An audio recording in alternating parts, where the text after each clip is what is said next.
Yeah.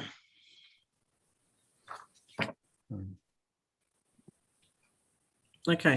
Good, Okay, good. we're live now. We're live now. Okay, that's great. Thanks a lot, Simon. Hello, everyone. Really sorry for the delay in starting this Nutrient Management Board meeting. My name is Councillor Lister Swingford, and I'm chair of the River Wye Nutrient Management Board. We have, as we often do, a lot of people present and a lot of people who maybe are here for the first time.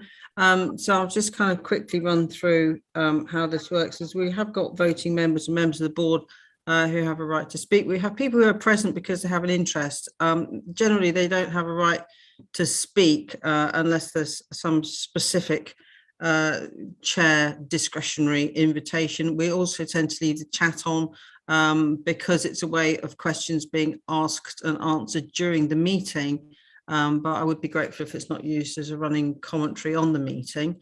And I think that hopefully is sort of everything. Obviously, the meeting's being live streamed via the council's YouTube channel. So we have got a reasonable amount of business to conduct today, so I won't dilly-dally, and we'll start with welcome to everyone present, particularly those for whom it's their first meeting. I've got the first agenda item. We've got apologies from, hang on a minute, I'm working two screens at the moment. It's very technical. Apologies from Simon Evans, who I know is being substituted by the fabulous Kate Speak-Adams, Steve Hodges and Jamie Audsley. And there are some changes around the board membership being proposed. Broadly, it's up to the organisations as to who they wish to put forward to the board, but it's nice for the board to recognise that. So I'll take these in a kind of in a group. I don't think there's any reason to do it individually. So we have Martin Williams, who has been on the board as the NFU rep, stepping down from that position, and Sarah Faulkner, who was the NFU rep before Martin Williams, resuming that position on the board. And we have then Martin Williams taking on the vacant Farm Herefordshire role on the board. And we have a change with Herefordshire Wildlife Trust representation, which is following the resignation of Helen Stace. We have Jamie Audsley stepping into that position, but Jamie was an apology today, so not here to actually take on that role today. Kate, you want to come in? Yeah, sorry, just to clarify, the Farm Herefordshire chairmanship is jointly held by Martin Williams and Steve Clenk, who's here today. So I think it probably just needs to be detailed that attendance would be by either of those two. Okay, so they're going to do a sort of tag team attendance. That's great, really nice. And Steve's in the meeting today, is he? Steve, you here? Is he on the call? I was attending. Yeah, I'm here. All right. Hey, Steve. Nice to virtually hear you. Anyway. Right. So we'll go on to matters arising, minutes and matters arising from the last meeting. Has anyone got any matters of accuracy to raise about the minutes or the notes of the last meeting? Tom Tibbetts, who's not a board member, but I will allow you to come in here, Tom. You're on mute, Tom. Thank you, Chair. I did read on page 10 the following statement. Alyssa Swinglehurst said that she didn't think anyone was working to a date target and thinking, well, let's not bother because we might not hit it. I wasn't at the last meeting. I was wondering if you could just explain what that meant. I think there was a discussion around whether or not we needed to, what we had to have a date target, i.e. 2027 for the Award Framework Directive, and if we can't hit that target, well, what's the point? And my point was that, well, it doesn't really matter. I don't think anyone here is going, well, if we're not going to miss the target, we just won't bother. A date target is useful, but it's not. It doesn't mean everything should grind to a halt. We should just work as hard as we can in as many ways as we can, regardless. It's the broad point I was making. I'm sorry if that hadn't entirely come across, but thanks, Tom. Okay, so there were some actions outstanding, and I don't know how many of these we're going to be able to pick up because I think we've got sort of some people who were on the meeting last time who are not on the meeting this time, but they are in the agenda. So we've got a second letter to be sent out. So we're still trying to chase the numbers from the annual inventory, and we had already asked, and presumably we have now asked again. Rachel, Joy, we gone again after DEFRA on that? I haven't, no, because I think that action should be against Jenny Gamble rather than me. Okay. She's been coordinating that at NE. Righty-ho. Well, I think that is something. I was thinking actually we need to know numbers also. We need to know tonnage would be useful. Well, certainly I'd find that useful. I don't know if anyone else would. Do have is Jenny on the call? So I can't really see who's here and not. Jenny's at the Environment Agency, but no, she's in the tag. Okay, so we've got Martin Quine for the EA. Martin, is this something that you'll be able to just pick up with Jenny or whoever to say we're still trying to get some reliable source of numbers of livestock within the catchment, plus or minus? Yeah, that's absolutely fine. And I think Mary might have a comment to come in on. Yeah, but I just kind of because I brought this up with the minister when she was here, the ex-minister, and said, why can't we get these numbers off DEFRA? And she said, well, I don't know why we can't get. Well, why can't we get these numbers off DEFRA? Leave it with me. I'll take that action. Thanks, Martin. That'd be great. Mary? I think they have been published, Alyssa. I'll find you the link, but they don't include poultry. They're pigs, cows. Yeah, well, we need to, exactly. So I think it has been sent out because Martin had referred to it in a presentation as well. So I've definitely got the link somewhere. Leave it with me. By the end of the meeting, I'll try and find it. Okay, that would be great because I think it'd be really useful if we had an idea of the totality and the tonnage, and then we can see, more clearly what the benchmarks need to be. It's livestock numbers, so somebody will need to convert that into tonnage, but you can do that through the indices to do that. So yeah, exactly. And I think we were all somewhat taken aback because I remember when we last had a meeting, we had John Reed here, and the general consensus was that Avara were about 13 million birds, and then in at Abergwen he suddenly said it was 60,370 something. It'd be nice if we actually knew. It might be worth somebody from the EA or any asking DEFRA why poultry aren't included in the census, because obviously when you're talking about that scale of holding, it's significant. So it tells you, I think, that the kind of decline or increase per year over a change. Okay. Again, that would be relevant to Hereford, to the Y, that would be relevant for poultry. So not just showing the decline in cattle, we'd need to know how many more chickens we had. Yeah, it's the whole that we need to start looking at. Thanks, Kate. Yeah, as part of the poultry subgroup for the tag, this is something that I'm sort of halfway through. So I've got the figures for Noble and Stonegate and Avara, and we're just trying to link back with the British Egg Industry Council to see whether the other business is operating. Because I think the easiest way is just to go straight to. I mean, oddly enough, I think I have more confidence in the numbers that we have over the poultry industry than over everything else. Yeah, and from the point of view of that working group, it provides them with clarity and certainty on it and the actions going forward, as well as ourselves. So it's something that they would also like to see clarified. Yeah, I think it would be great. I mean, it goes to everything, doesn't it? It goes to the substance flow analysis and everything. So we need to be accurate as far as we can. Thank you very much. We had an action for Councillor Charlton to investigate whether there was an equivalent of Farm Herefordshire for Powys. Yeah, I failed. I haven't been able to find an equivalent, but what I can report back is that Herefordshire and Powys cabinets have met jointly to look at this issue. So it was a high-level meeting. It was quite a successful meeting, and we have committed to retaining those links at that level. So I think we're working together, but I haven't been able to find a Herefordshire a Farm Herefordshire in Powys. Yeah, it's an instrument for to deliver sort of voluntary advisory on farm work, peer to peer, and Yeah, I mean, I don't know. If FUW were on the line, then maybe they might be able to help out, because they probably would have a much better idea and have much more contact than I can actually muster. Kate? Sorry, Kate. Yeah, sorry. Again, as part of the TAG Farm Advice Working Group, this was an action that Martin, as chair of Farm Herefordshire, took away to convene a meeting with all of the relevant organisations, because there has been discussion of a similar group being set up by a poultry farmer near Rayada, I think. So there has been activity in that area, and it's being progressed by that working group.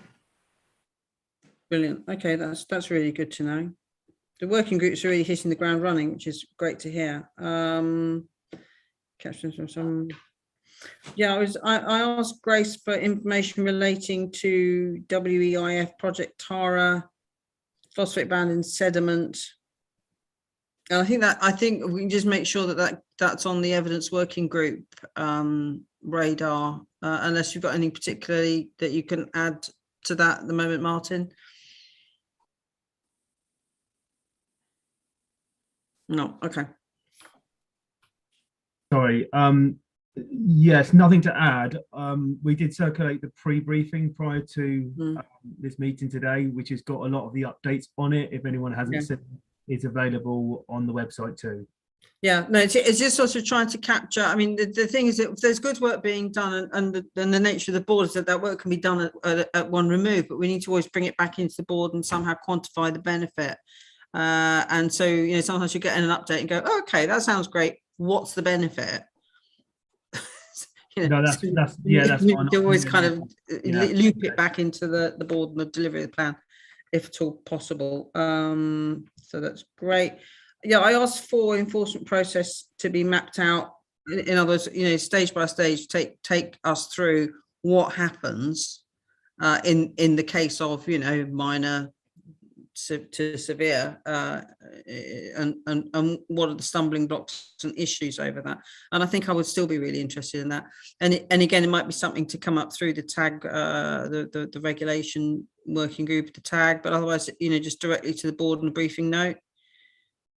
Yeah, we'll take that via the TAG. That there is a published process. It's consistent for the entire Environment Agency, but we can discuss it at the TAG and bring anything to the board that's of key note.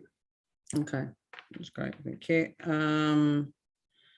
We've got the update from NRW.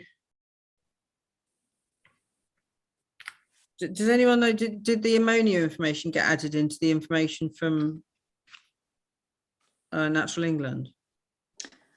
I sent that through direct to you, and I think I copied in Simon and Rachel. So right, okay. Recirculate it if needed. Yeah, I thought you had, but I was like, oh, I can't remember. Yeah, and have we got Anne Meady on the call? David, who's on the call for NRW? I'm here. Oh, hi Anne. Hi. Yeah, it was whether or not we'd had a response from the Welsh government about WPZ, because we know what the English government's response was, but we haven't actually seen. I mean, I think we can imagine what it is, but we haven't actually seen it. Yeah, I mean, I've got nothing more on NVZ's from. Oh dear, lost you, Anne. Welsh government, I think the conversations policy level between NRW and Welsh government. Yeah, I'm sorry, I'm intermittent as well with the sound. So let me turn my video off. See whether that helps. Okay. I would imagine it's going to be a similar response to the English government, which is that they're relying on existing regulations and voluntary effort. But it would just be kind of, I think we'd all just want to know and see that, and then we can put it under that's what their response was, because at the moment they haven't made a response. So no, we can keep pursuing, but yeah, at the moment there's nothing new to add, I'm afraid. Okay. Alrighty, that's great. Was there anything else? Oh, done that. Yeah, okay, that's fine. So that's the minutes and matters arising dealt with. So if we can move on then to the updates from partners and the update from the tag. So we have had yeah, okay, I've got in the chat that's exactly the point I was just been making about the enforcement process. I was talking to Martin Quine about, and that I've asked now for a written briefing note on that. Thank you, Tom. That's all right. Okay, so updates. Can we start with? We've had written updates now from everybody, which is fantastic. I'm just going to say that what we're going to try and do is get in a bit more of a rhythm with it, because otherwise the agenda has to go out and then we keep adding bits on, and it's very confusing for everyone. So if we could all really try to focus on that next time out would be really, really helpful. And should we start with any comments or responses from the update from the tag, and then we'll move through them in the order in which I've written them down, because that's what I've got here. So I'm gonna, Hayley, hi. Hello. Do you want me to just give a bit of a verbal run through for 5 minutes, because I'm aware mine Yeah, was go on, because it did come through quite late, and Yeah. I appreciate that you did do that. So thank you for that. But yeah, have a quick jog through. Thanks. Okay, so we met on the 7th of September, and our next meeting's on the 21st of October, just to give people an idea of when we're meeting. The focus of the tag was on the working groups and getting those off the ground. So thank you to Kate for doing a good job plugging some of the things the working groups were already starting to talk about. Thank you. The working groups are covering evidence, regulation, farm advice, poultry, and innovation and projects. And I see them as having two purposes. Firstly, to identify practical actions and projects that will all be plugged into the action plan, the Excel versions of the action plan that I ran this group through at the last meeting. And secondly, to identify gaps and issues that are beyond the tag's ability to sort out and to bring those to the board. So what we're doing at the moment is each working group has got a chair, and I've put the email addresses of each of those chairs in my written update. And the reason is we'd very much like to stop populating those working groups with people to be involved. So the request from tag to the board is to contact the working group chairs with nominees from your organisations who would want to be involved in those working groups. The chairs are currently working up the scopes of those working groups, and so they're all at various stages. So I've just included some comments, rough ideas in some cases, and in some cases more worked up for each of those working groups on what sorts of things they might cover. But I think the main message is, let's get them all off the ground. Let's get a good name of, good people down who are prepared to have some of the hard conversations and bring things up to board. These are going to be really instrumental in trying to make a difference here. So let's make them as good as we can. The other thing that the tag talked about was the value of having a vision for the why. A couple of people have said that they would welcome a description or a picture with words, whatever form we think, of what we're actually aiming for here. What will it be like in 10, 20, 50 years?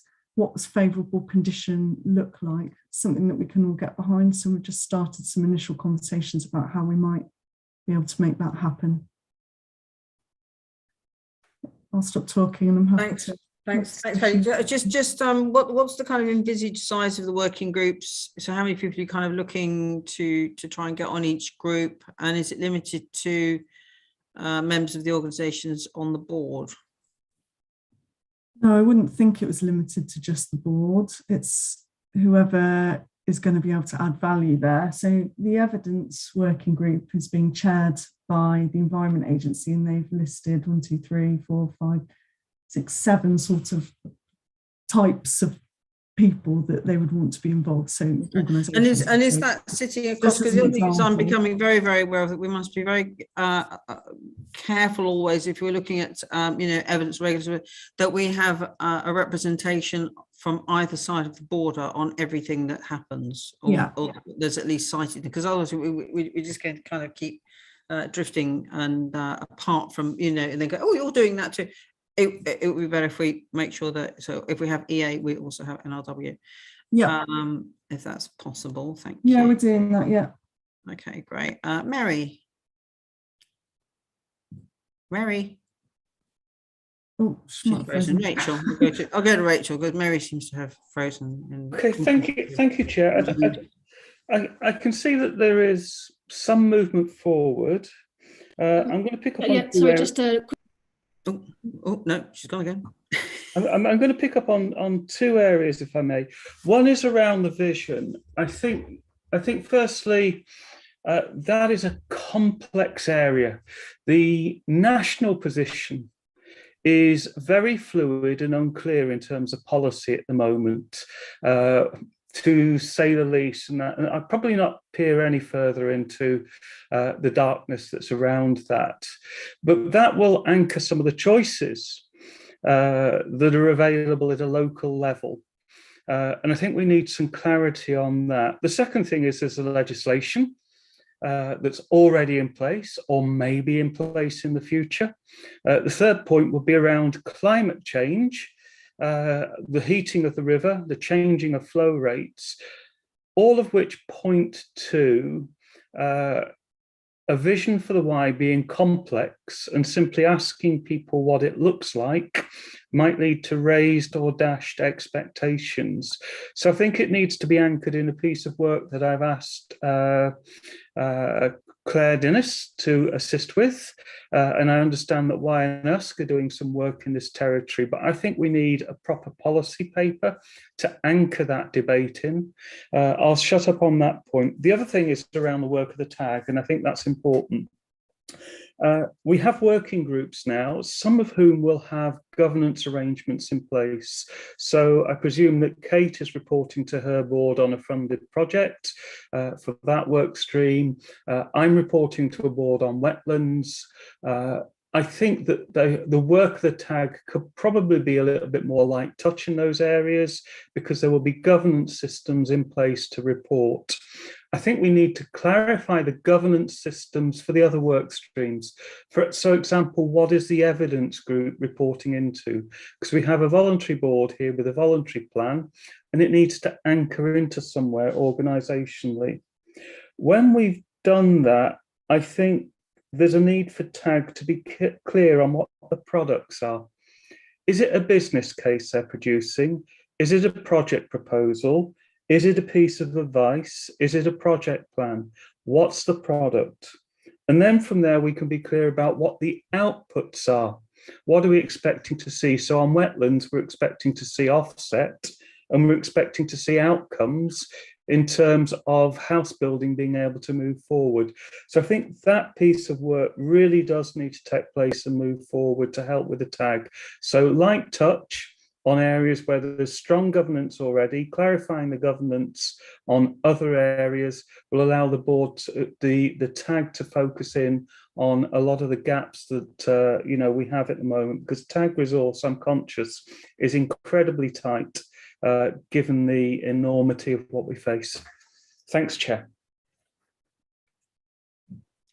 Thanks, Rachel. And actually, while we've got you on a float, I did note the tag request the board ensures the resourcing of the working groups, and I don't know how that works. The board, the Nutrient Management Board, doesn't have any funding. We are unfunded currently, although there's some hope, a glimmer from Welsh Government that they will be supporting the Nutrient Management Board. So I just repeat that there is some funding hopefully coming from Welsh Government to support nutrient management, which will include this board. So how do we ensure the resourcing of the working groups? Chair, if I may continue, if we resolve the governance issue, it's for Herefordshire, for example, to take forward the wetlands and resource that. you know, there is funding around the project that's taking place under the Courthold on the chicken side. There's funding coming in. If we are clear on who the lead authority is for each of those work streams, then there can be some accountability for funding and resourcing it. And I think we need to get back to those basics of governance, project plans, outputs, outcomes, and how they fit together with the plan. But that's resourcing individual projects, not the tag or the working groups, because it's always been my understanding of the board that the members of the board are responsible for the resourcing of the projects and plans that fall under their remit, as it were. So a working group is a combination of things again. Okay. Claire, do you want to come in on this point, or is it something? Yes, yeah, no, and I was just going to say, yeah, I support that, and I think clearer governance for the leads for each of those working groups is important, that we define that. And also, obviously, there's further work in terms of the tag of ensuring there's no crossover with the scope, ensuring the scope remains in line, exactly as Rachel said, with the governance of tag. So it's clear what they will be taking forward as actions, what the governance of that is, what the scope of that is, and how that relates to delivering for the action plan for the Nutrient Management Plan Board.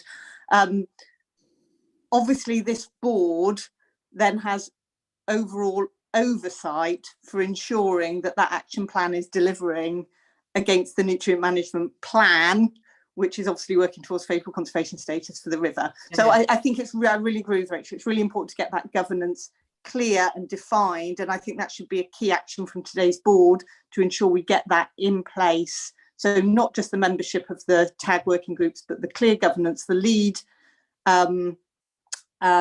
for each of those groups. So like I said, there's clear accountability for that, and how that relates to this board. Yeah. So, and we just put in the chat that there's established governance in Wales for their evidence work stream. So there is governance in a number of areas. So Rachel's quite right. So it's kind of just understanding how that all fits together. Mary, you want to come in? Thank you, Chair.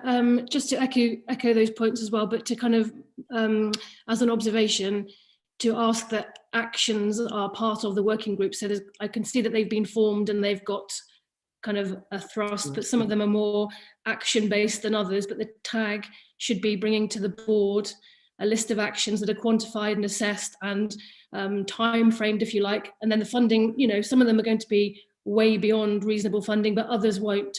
But we need a selection of those actions from each working group in order to be able to choose which actions we put into the plan to satisfy Natural England.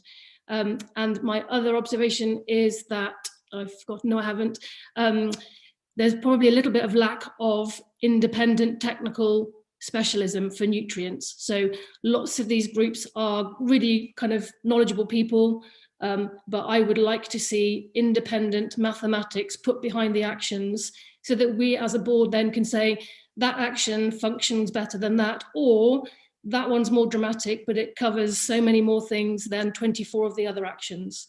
So if you were doing this as a business case, you would have your actions quantified, and then you would select from that your best business case to deliver the end product. Those are two observations. I know I keep going on about them, but we have to move forward quicker now, I think.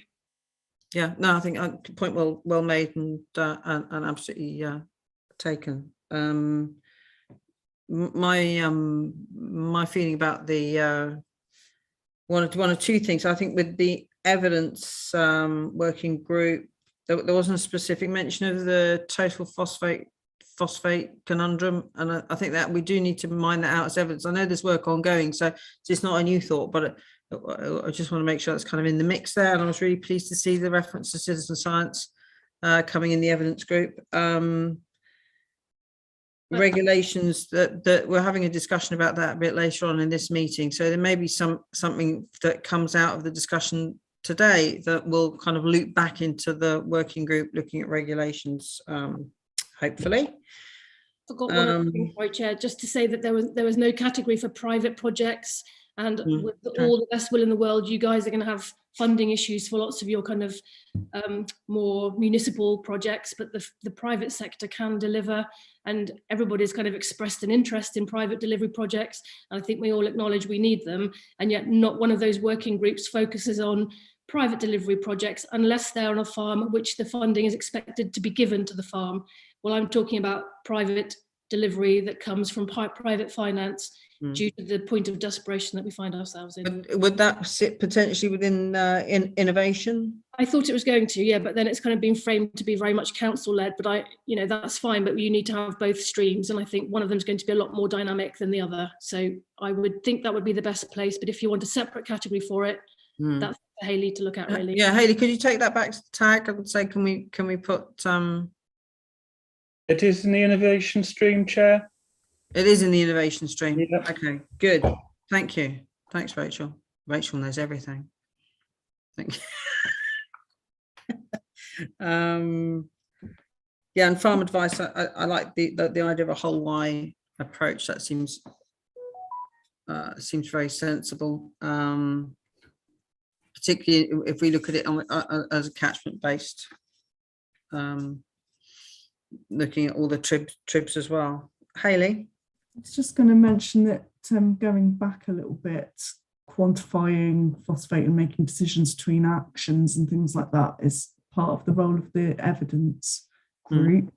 What you've got before you in this is my summary rather than sort of the full scope of the group. So if anyone's interested in getting involved in a group, and I think this is what I meant perhaps by request to the board, it's a request for people to please be nominated and come forward and sit on the groups. If you're interested, contact the chair of the group and they can perhaps share the scope, and you can get involved in, asking people to shape this and to make it do what we really need them all to do, Yeah. And also the other thing just wanted to mention is there's a lot of cross relationships between all of these groups, and the evidence and farm advice group, they really need to talk together about a whole lot of different subjects. The innovation group, again, part of the tag's role going forward would be to manage those relationships and to make sure that the groups are all aware of what each other are doing, and that it is all feeding into the Excel sheet version of the action plan. And then at some point, we'll have a job to do in bringing things together to update the nutrient management plan. Yeah, I mean, it's early days with this particular kind of just process. To explain some of the relationships, it's going to be a task in itself to. Yeah. So, forgive us if we're not entirely across all of it. Yeah.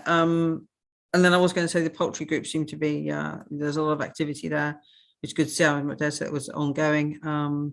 But it really does feel as if we're having really useful conversations there now. So thank you for that. As far as the innovation, there might, again, I'm sort of aware of these potential synergies across the border, and there's a Welsh Government innovation team, and I was in a meeting with them the other day, and they're very open to working across, I understand that so they're not going to be it's not just on the Welsh side, so that it may be worthwhile as the innovation line gets moving, that they cross-reference across to the Welsh Government innovation team, who are happy to look at projects, which is a good thing. So thank you very much. And any other further comment on the tag? No? Okay, so we'll go on to Natural England. Do you have any comments on the Natural England report?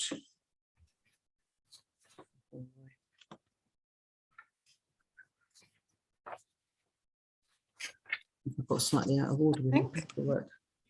I'm happy to talk through it if people want, but obviously aware of time when we sort of sent it in advance. So. Yeah, we received it and it was great. And I don't think I had any particular comments on that, other than thanking you very much for doing that. And, it's just good to see the work ongoing, really. But has anyone got anything else that they want to say, or do you want to say anything particular, Claire?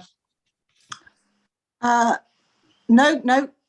it's all in there. So if people don't have any further comments, no, happy to keep things moving. All right, that's good. So we go on to Environment Agency. Is Martin, are you going to speak to that Chairman thing? Yeah, so the report's been sent. If anyone's got any questions, happy to take them now. I don't. It doesn't seem to be. I mean, I think I would be interested in the. Obviously, we've gone through this period of drought, and the impact of that, and I'd be interested in how's that been for the Environment Agency. And for instance, so the amber warning. I mean, that's great. I mean, I think every time we can see that there's something new going on, and that's great. As you know, my feeling about the amber warning is that we also need to give it some advice for other users, because it was kind of slightly distressing to see people, who I'm sure wouldn't wish to cause difficulty for the river, but all kind of going down to the river to bathe when there's hardly any water and the fish were stressed. So how do you feel that went, and abstraction and levels generally, and how we're going to deal with that? So in terms of drought, then taking that first, so drought is affecting the entire West Midlands. A lot of resources have been put into the Y catchment because that is our priority. We have placed a lot of focus on what we call the new authorisations. So these are activities that were previously exempt, so they now form into our permitting regime, so they're licensed. It's put a huge pressure on our staff resources, which means we've had to reprioritise. But drought has only been declared in the last couple of weeks, so we anticipate a fairly dry winter, and there'll be a lot of planning towards next year because the situation this year could become a lot worse. The decision on drought came later, I think, compared to some parts of the country. And the reason behind that is due to groundwater availability. So some areas you may have seen, particularly the southeast, went into drought before we did in West Midlands area of the Environment Agency. The work we're doing on the ground continues with our inspection and licensing regimes, and keeping that monitored, albeit we're now out of the true critical period where we've got those really high temperatures and a lack of rainfall, albeit we haven't had too much in the last few weeks. In terms of the amber warning system, and what we're referring to here is the river temperature. So this year we piloted the approach with the sondes we've now got out in the catchment. So those sondes effectively give us live data, so we can get that from our telemetry systems. The information that helps us improve our communications and intelligence. So effectively, we saw river temperatures very close to 25 degrees, which is at that stage we know we start to see more significant impacts on fish and other aquatic life. So this was the first year we've adopted this new process, which we will be reviewing. The sondes are still within the catchment, albeit they don't stay out during winter, but we will let stakeholders know when they're due to be removed, because we do know that some people still use and look at that information which is publicly available. The reason for that is because during high totals, so the opposite to what we've got now, often they can get washed away or lost. Okay, so they'll be removed and then they'll be redeployed. Yes, so we're currently working with our national colleagues around the sondes. They've been successful. We also need to review locations, which locations are best, which aren't. And that will be part of our next steps. Now we've entered a period where we've got slightly more capacity than we had a couple of weeks back. Okay. And the other thing that I'm interested in is my understanding farming rules for water requires soil sampling as a regular thing. Is that data captured, or can we map it, use it in any way? So in terms of the data, so that links to Project Tara, which was mentioned earlier today. And as part of our farm inspection, we've got the new agricultural team. They are collecting the farm records or the requirements under farming rules for that information. but that would be focusing on the nutrient application side rather than linked to what we just discussed. Okay, I mean, I think it would be really interesting to start building up a picture of the soil. If we have the data. In the chat, I have a question from Sarah Faulkner about how do we compare seasonal contributions if we don't deploy the sonde over the winter? So the main purpose of the sondes was really to look at river temperature, but also water quality. The difficulty is because the range in levels on the River Wye are so vast compared to other catchments, the risk of them being lost is quite high. But also we know that during winter periods, the data we get is less accurate because of the fact they rely on obviously on the sonde to provide us the information. And during the summer, we did find some erroneous readings purely because we had build up within the mechanisms. So that's purely the reason why we have to take them out. But the plan is to leave them out as soon as and as long as possible, and deploy them as soon as we can once we've overcome that winter period. It's something we can discuss and review offline, but our current proposal is that they will be removed throughout the winter period.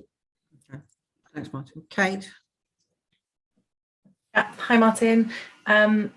It's correct, orthophosphate and total phosphate, they're not parameters on those EA sondes at the moment, are they? No.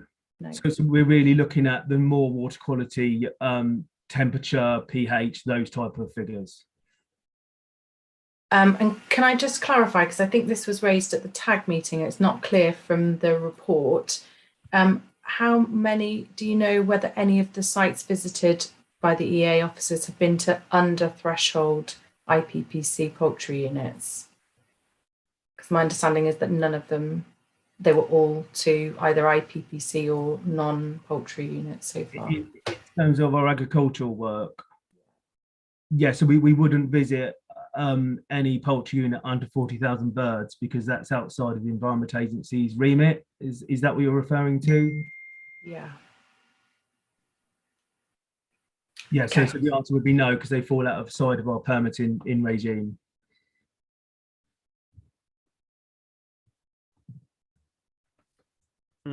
Mary? Hi, Martin. Sorry, I've got a few questions, but they're really quick, I promise. First of all, if you don't, those sondes don't measure total P or ortho P, how do we measure phosphorus phosphate? How does, who's testing? So we have got auto samplers within the catchment. Those are those 8 that you've got. Say that again, sorry. Those are the 8 you've got in strategic locations. Yeah, I don't know it here now, but I can find out the exact locations offline. But effectively, we can get the phosphate readings from the auto samplers. Okay, so there's no real-time data on phosphorus either in either form at the moment. Leave that with me. I'll find out and I'll confirm to double check that's correct. Only because I was asked what happens in drought condition if there's no rain and therefore there's no runoff. Yeah. How do we know where the phosphorus, whatever we want to call it, is coming from? And I didn't know the answer to that, so I thought I'd just check. And when you do get new data, where does it go? So that if there was some miraculous reduction of phosphorus that meant that we all had to go home, how would you know, and how would you communicate that? So in terms of the sonde data themselves, we have someone checking them daily whilst they're deployed. So that doesn't show phosphate. So that gives us the trend data of where those issues are. So for example, during the summer period, we identified a spike in ammonia, so we can deploy people on ground to try and locate the source of where that's coming from. So that's how that works. Right. So, but I'm looking at phosphate. How would we know when we are doing okay or things are going badly if nobody's really measuring it? And a lot of this relates to the funding and the availability of the instrumentation equipment that we've got. Okay. And perhaps it's something that can be reviewed by the TAG subgroups in terms of what evidence we've got, how we're collating that evidence and what we need. So what we've got in the catchment now is firstly focusing the Wye compared to our other parts of the West Midlands.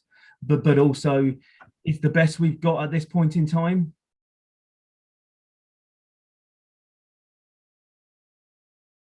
Thanks, Martin. A couple of things coming up on the chat.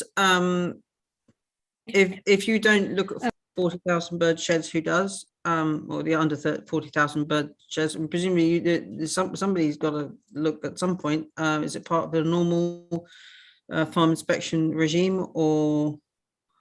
So we would inspect farms per se in terms of our agricultural strategy within the catchment. We wouldn't visit, as part of our intensive work, we would only visit over 40,000 birds. We wouldn't visit anything under that. So do you have any idea as a kind of rough percentage of the total of under 40,000 bird units that you do visit? No, because we wouldn't, in terms of the visits we've done, we would always visit the intensive sites which are within our regulation. So in terms of the ones under 40,000 birds, it's going to be very few, if not any at all. We would prioritise our general farm work on livestock type farms rather than poultry units. And that's because, again, it's about where our regulatory framework sits. So our regulatory framework sits above 40,000 birds. And I think we get that. We appreciate that. What is concerning is the idea that nobody is looking at them, and that I don't actually know what percentage of the total is represented in these smaller units, as it were, and whether there's a cumulative impact of that. So, I mean, if you had enough 40,000 bird sheds, they would have quite an impact. And if no one's looking at them, then that's something to consider, isn't it? Really. And ultimately, I suppose if we look at, say, what is authorised for a planning process, that gives you your numbers. So the numbers of units which are under 40,000, the units are over. I think Alison Catherine has done work on the under 40,000, trawling through the all the details of the planning applications. But I just feel we're very unsighted on some of that. Also there's a question about the phosphate monitoring. David Lee saying it's measured through spot sampling, reviewing against targets. And obviously there is an enormous amount. I understand what you're saying about resources, but we've got an enormous number of citizen scientists all out there testing. You've got more data than we know what to do with, really, for phosphate in the river, I would have thought. So it'd be nice to see the EA, having confidence over what's going on there, because you do actually have a lot of data. Yes, and I think this is the purpose of creating the subgroups, is to try and focus that down. What we can't introduce is a regulatory regime, which means that we start to inspect under 40,000 birds, because it's the way the legislation works. That doesn't mean that can't be explored.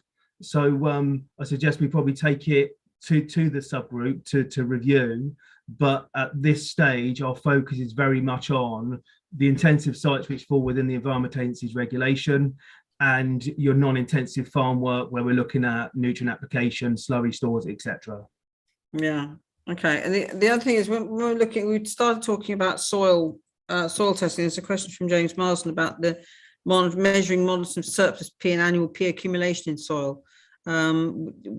It's really critical that we get a grip on the soil. I think the levels in soil. So would the soil samples being done under farming rules for water be any sort of an indication for surplus and annual P accumulation? So it would give an indication of the levels within the farm in terms of the nutrient management plan for the farms. In terms of the wider technical element, we'll need to take that off to the relevant subgroup. Okay. All right. Thank you. Mary, do you want to come back in? Yes, there was a note in the report from the EA that they had the results of their fair share assessment, and I wondered if, rather than just putting we've got the results back of the fair share assessment, can we know what it said? Yeah. And that's fine, leave that for now. Yeah. So some of the data we can't release yet, but as soon as we can, we will. I don't have that today, but again, what I'll do is I'll have a look and I'll come back to you on that, Mary. Okay. Thanks, Martin. This sounds really, because you've not been to the other meetings, but for 3 years, we've been told that there's going to be an assessment of what fair share means. And if you're the sector that is contributing the least, but has the most punishment, that fair share understanding is pretty crucial to every argument you need to put forward going into the future. So I know everybody says the data's confidential, but I can't see why the interpretation of what fair share means to different sectors is... Yeah, so we do expect something to be published in the coming weeks. Okay. What I don't have is that information to release today. In fact, I've had a conversation about it, but I don't know the finer detail. But also, it's the organisation's decision of when this type of information is published fully. Because the working groups, their work will be so much harder if they don't know what fair share means. Yeah, of course. So, I think if we can get that speeded along before the next tag, that gives all of the chairs of tag something to hold on to. And as Alyssa would say, there's low-hanging fruit to be had, and it will probably tally with fair share. Okay, thank you. Yeah, Kate. Yeah, I'm going to try and be very careful how I say this. I find it amazing that the Environment Agency and Natural Resources Wales, after this many years of things in the press about poultry units, whether they be broilers or free range, have not undertaken any due diligence to confirm whether some of the allegations in the paper may be correct and that there are issues coming from those sites. We are working closely with Stonegate and Noble and Avara through our court hold work. And I think there are about 50 free range sites within that supply chain. The visits that we've done with those poultry farmers have been really challenging because those growers have never been told that their infrastructure is potentially causing a pollution. They don't have any guidance, despite me requesting it almost on a monthly basis from both regulatory bodies for those sites to know how they should be operating and whether they are producing slurry, and if so, are they subject to SAFO or MBZ in England? And they are just going ahead blindly without any guidance from the regulatory authorities. And I can't give that to them because I ask for it and nothing ever appears.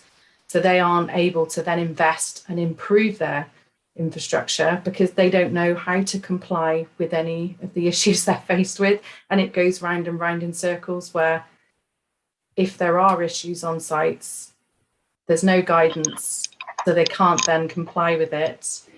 Both of the processors are saying, it would be a lot easier for us if all of our sites were permitted so that then we could hold them accountable to particular standards, but because there aren't any, we don't. So it's a bit of a black hole. And I think everybody is just missing an opportunity to help an entire sector to do better because they're not doing anything wrong intentionally, but they're being failed by lots of different organisations. And I think that's really frustrating, certainly on my behalf anyway. So I'm trying to say this very carefully. Just in regards to water quality monitoring, obviously it's not as accurate, but we have got 2 monitoring sondes on the Eithne and on the Froome, so slightly smaller tributaries that hopefully won't get flooded away. And we acknowledge that there may be issues with data collection. It's a citizen science approach to monitoring, but we feel we need to know more, and that is giving us more information. So we're very keen to make sure that data is matched up and used the same as any other citizen science data that's being collected in the catchment. And we're making that available to anyone that would like to look at it, because that's monitoring total and orthophosphate on those 2 locations. Thanks, Kate. So obviously that begs the question, how do we get to a place where 40,000 birds or less is worthy of a visit? It's based upon priorities and risk. Is the Environment Agency would always prioritise larger units because they fall within our regulatory powers. And when you look at, say, the resources that we prioritise to the wide catchment, which is very much focused within West Midlands within that catchment, we have to then prioritise which sites that we spend our regulatory effort. So we would always visit those that hold a permit and those therefore associated with that risk. I think probably we're straying into some of the topics which I think are best discussed at the technical advisory group. I see that's what its purpose is. And perhaps once we've understood what that direction is following that, it's perhaps a discussion that needs to be had by the board following that. Yeah, thanks, Martin. I think it'd be worth following up and understanding where how do we get there, because this doesn't seem to be helping anybody really. Thanks, David Lee. David, hi.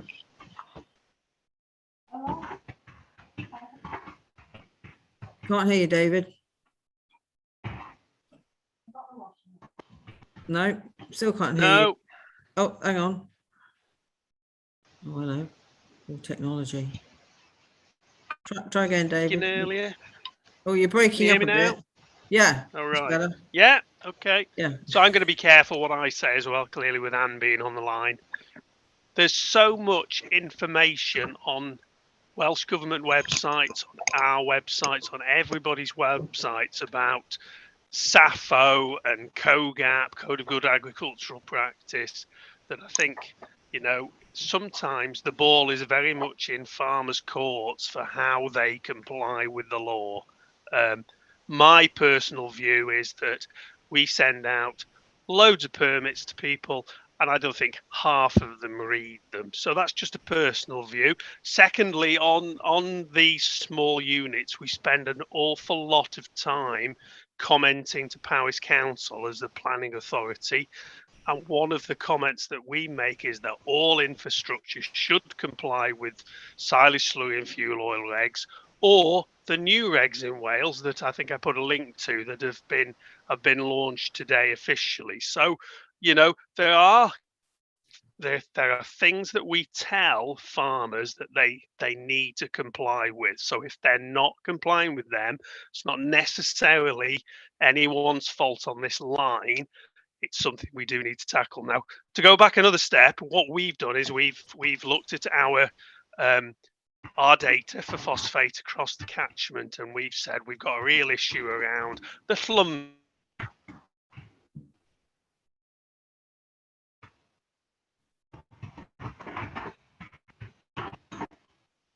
Yeah.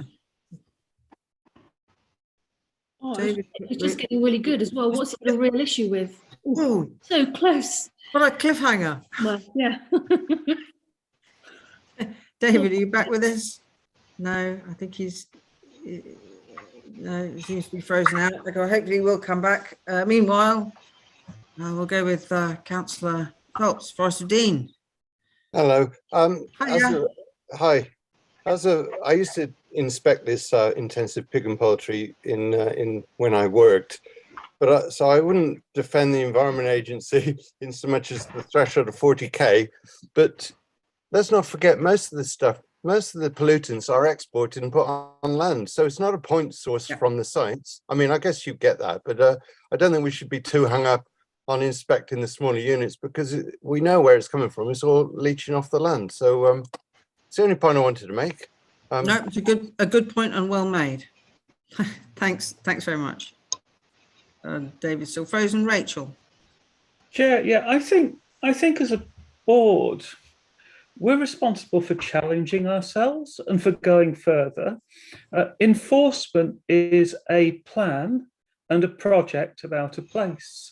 And therefore, if we expect others to fulfill requirements of the habitats regulations, surely we should have a proper risk assessment and enforcement, particularly under 40k. We don't know whether that's the bulk of the flocks or not the bulk of the flocks. We're blind to that risk issue. I think that the whole area needs to be subject to a habitats risk assessment, just to be squeaky clean on these things. Yeah, I think that's an interesting suggestion. Can we take that? Is that something to look through potentially the tag regulation group, or I'm not quite certain where that's going to sit, but I think it's, as you say, it's got Fergus, that's a terrible cough. That's that's a good idea, because it's a project or plan, isn't it? So yeah, David is still, I think, frozen. Anne, do you want to come in? David's still struggling with his. Okay, just in response to Rachel's point there.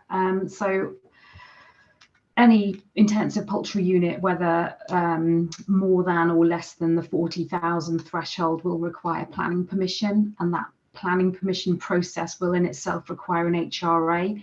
So so there is HRA screening for all intensive poultry planning applications, even if they don't end up requiring an environmental permit from NRW. Right. Okay. Thank you. I think. Oh, Rachel, you're on mute. Yeah, that's permission to operate and to be in business. That's not monitoring what happens when it is in business. And that seems to be the subject under discussion here. What happens once they're operating, and who looks at that? And at the moment we have a gap. You know, we don't know whether the bulk is under 40k or over 40k. We have a gap. Now, it might not be that regulatory we're required to do that by law, but as an exemplar organisations, we need to go further in what we require of ourselves and subject that to a habitats risk assessment. Excuse me.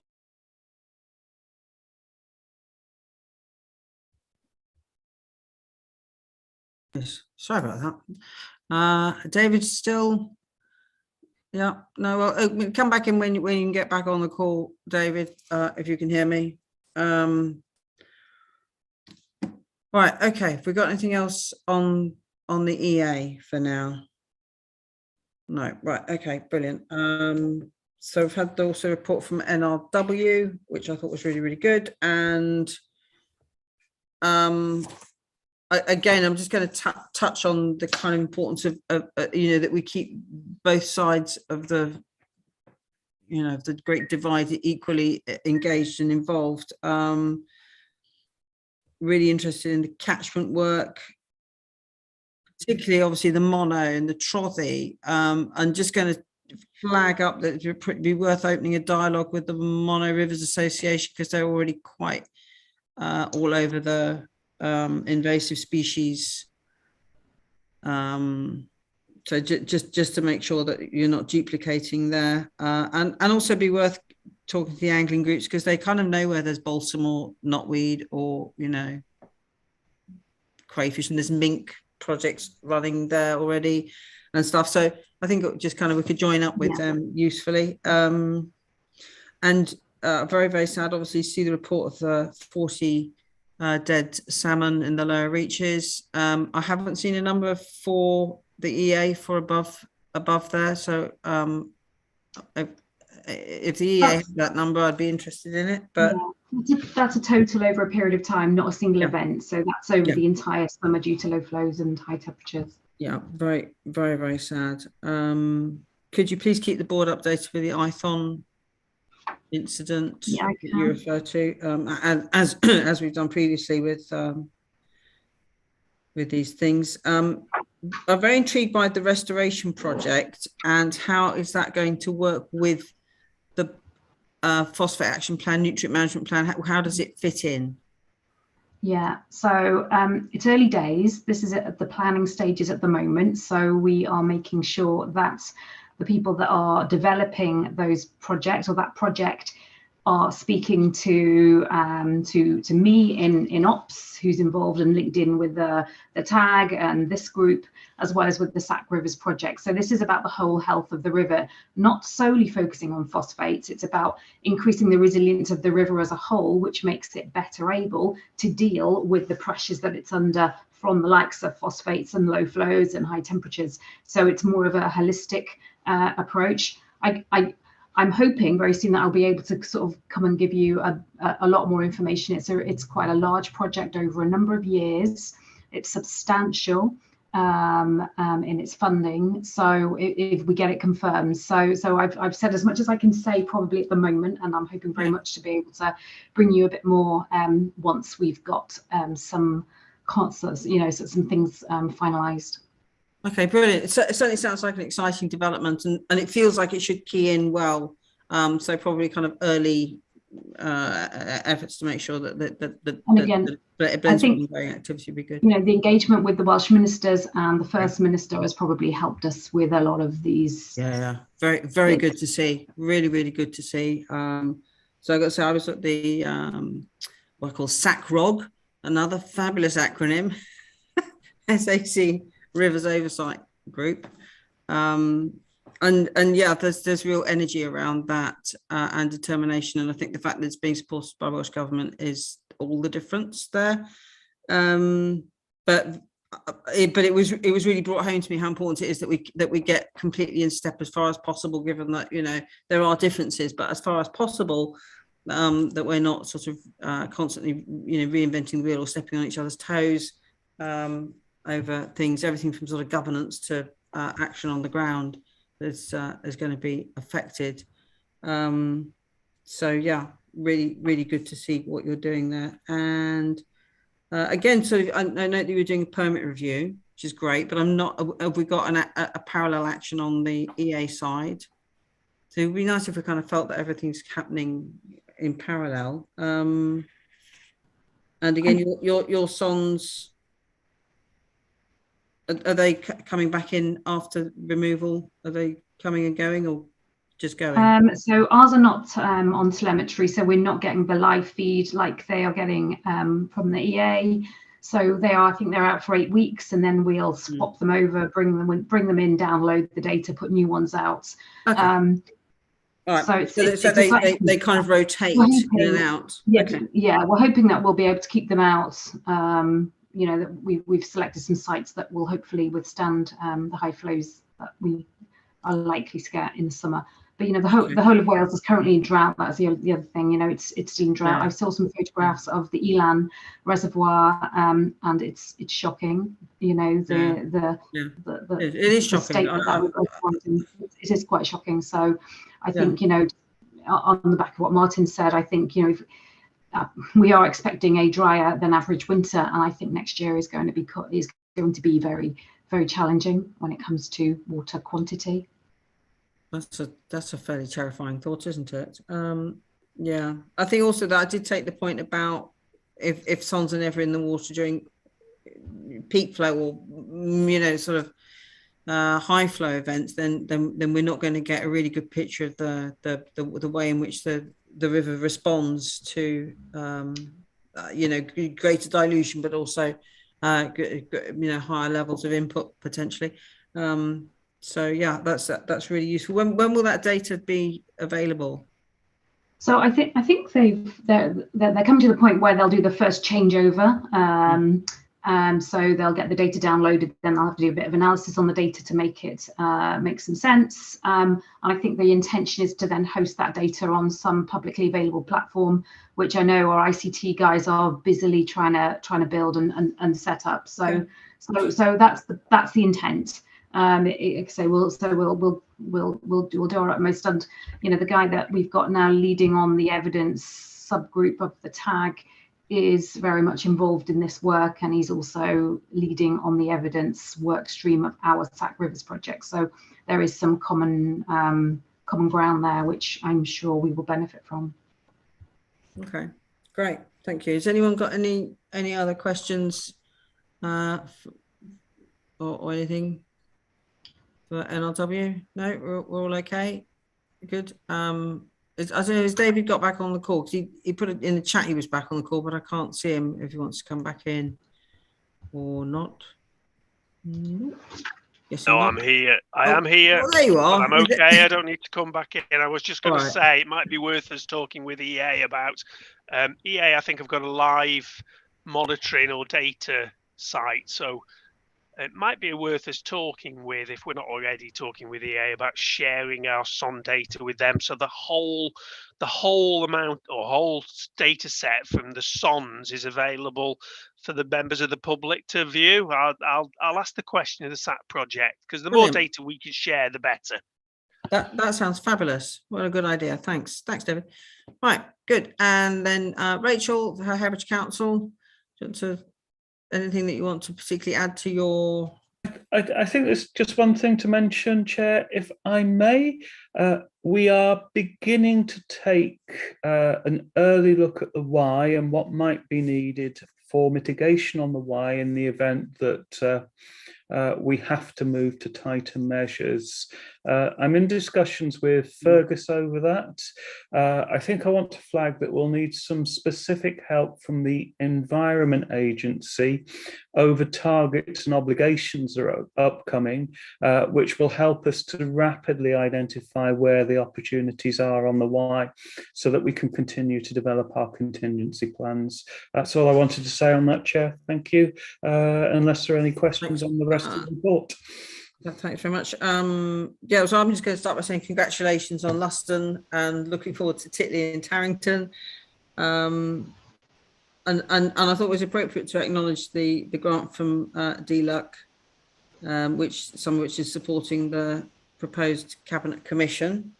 So it's not that we're having no support at all from government. But it feels good to have that roundtable with Paris and Monmouthshire as well, because we can then work together in this kind of high level of collaboration. I think is going to be very useful, particularly the emphasis on planning and LPA specific actions seem to be a good area to look at, and particularly around nutrient neutrality, including agricultural development as well as new housing, and basing the prioritisation on the source apportionment data.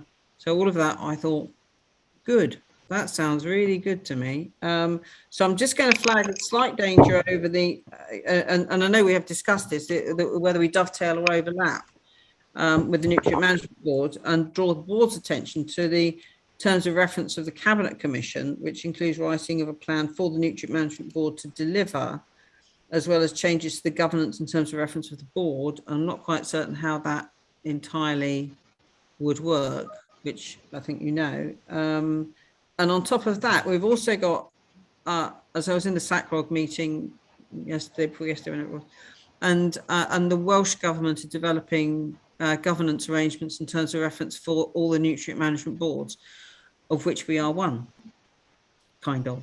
And then we are also obviously an English one. So, but it would make sense to wait until they've come up with their, whatever it is that they're going to do. And then we try, and hopefully that's just great. And we'll go, oh, let's do that then. So that there's a uniformity across all the nutrient management boards. And they have, KPMG is doing a review currently commissioned by the Welsh Government, looking at existing nutrient management, presumably ours, terms of reference and governance arrangements, and then they'll draw something out from there. So that my kind of instinct is wait and see what KPMG say and what the Welsh Government says, and then try and do something that fits in. Is my feeling. Yes, happy to respond to those points. Thank you, first of all, for acknowledging the excellent work that is taking place on Luston, with the support of EA and getting us a regulatory position statement, and from Welsh Water in overcoming all of the technical and legal obstacles to getting us going. In terms of the Commission, the chair of the Commission has indicated that she wants to work very closely with you, and as you know, meetings will be convened to actually facilitate that. I think it's important to say that we are working very, very closely with the Welsh group that are reviewing NMBs, and I'm heavily invested in that group, supporting that group, and involved in that group. The Commission will do a fundamental review and take a fresh look at the Nutrient Management Board, the Nutrient Management Plan. At the end of the day, this is a voluntary activity from Herefordshire Council, made under its wellbeing powers. It depends on the cooperation of partners, which we hope that they will cooperate. It will produce recommendations, which we hope will be grounded enough for people to consider. But of course, given that it is a voluntary area, it cannot compel. but it is time we take a fresh look after many years of operation. If everything was tickety-boo on the why, the council would not be involving itself in this. But things are not tickety-boo, things are stuck. So it's important we take a fresh look, and we're keen to continue to work closely with you, Chair. Thank you very much. That's great. Good to know. And I think you're right. I think a fresh approach and more energy and determination is always welcome. So, Councillor Maybe. Thanks, Chair. Hi, I just wanted to endorse Rachel's point there and say that we fully intend to support and cooperate. And from my point of view, it's the full communication between all of the different groups who have been active for so long is what we need. But yeah, it's always worth having a fresh look and saying, what are we not doing? And from our point of view in Monmouthshire, of course, we've got a similar situation, similar but different over on the Usk, with a slightly different type of partnership developing. So we've got kind of, I feel like I'm straddling a county with a foot in each river, and trying to get the best, trying to learn the best from both groups on a very steep learning curve. So I really welcome this initiative from Herefordshire. We'll do our best. I think it's great. That kind of buy-in and collaborative approach is going to be so helpful. So thank you. Thanks very much, Rachel. Well done on everything that you're doing and getting progress on some very complicated issues. Okay, so I think that's us for reports, unless anyone's got anything else. No, right here. So let's move on to something that I've tabled: regulation. Because I just feel the time has come. We need to have a discussion about this. I am grateful to Richard Tyler for bringing something to my attention, which is what I'm basically going to put before the board. Now, I'm not expecting an amazing outcome, but I am hoping that this is something that will feature in the TAG working group looking at regulation. So the board voted on and approved by a majority with the NFU and CLA against a request of the Secretary of State for a water protection zone. And in her response, the Herefordshire Council also asked for the same thing. And in her response, the then minister, Rebecca Powell, was relying on the implementation of farming rules for water as being sufficient. Now, the question is whether or not, the basic question is whether or not farming rules for water are fit for purpose in this catchment, where we have a principal source of phosphate from diffuse agricultural sources. There's a superabundance of phosphate-rich manure in the catchment that is being applied to the nitrogen limits and exceeding the phosphate limits.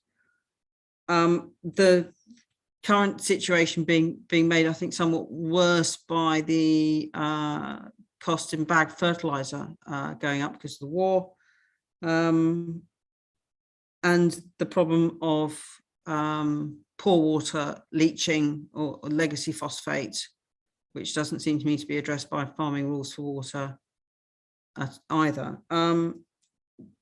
It's my understanding that farming rules for water, the EA, rely on guidance for how to implement and enforce farming rules for water.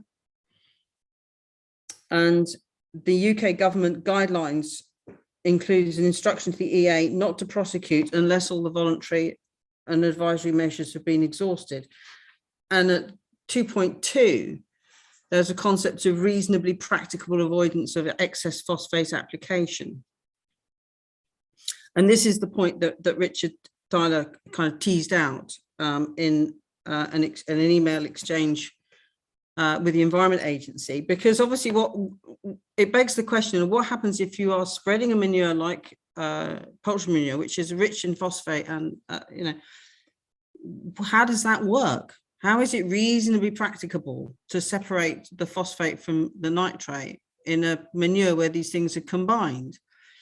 And broadly speaking, the response from the EA is that it is not reasonably practicable, and that therefore the EA would be under instruction to do nothing about the over-application of phosphate in those circumstances, all other things being equal. In other words, all good practice being followed in terms of avoiding soil loss and runoff and so forth, which doesn't address then accumulation in the soil.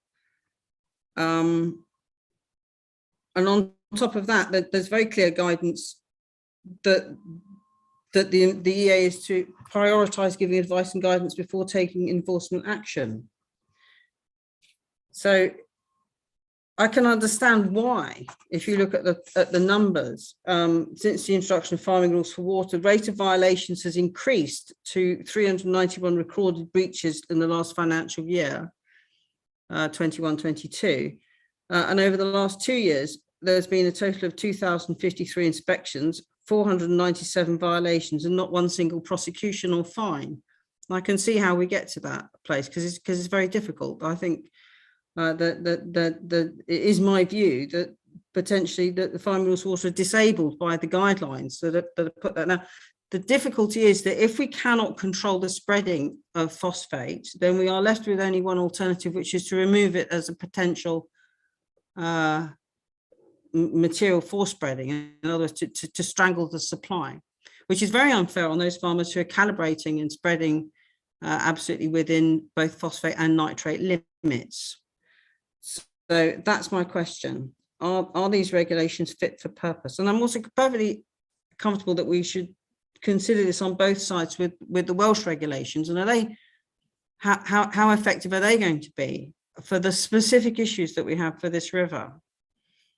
So that's where I want to start that conversation. And anyone wants to come in, please do. Because then we have to think, well, what else do we need, or what else can we do, or is it all just fine and dandy and I'm just being a bit hysterical? Mary. You're neither hysterical or being out of place, because surely farming rules for water are where you've got a catchment that's not got a problem, and they might be fine then because they're kind of guidance, advice, and everybody's gentle about having that framework. But surely when your catchment's in a catastrophic pollution situation, you need something more than farming rules for water.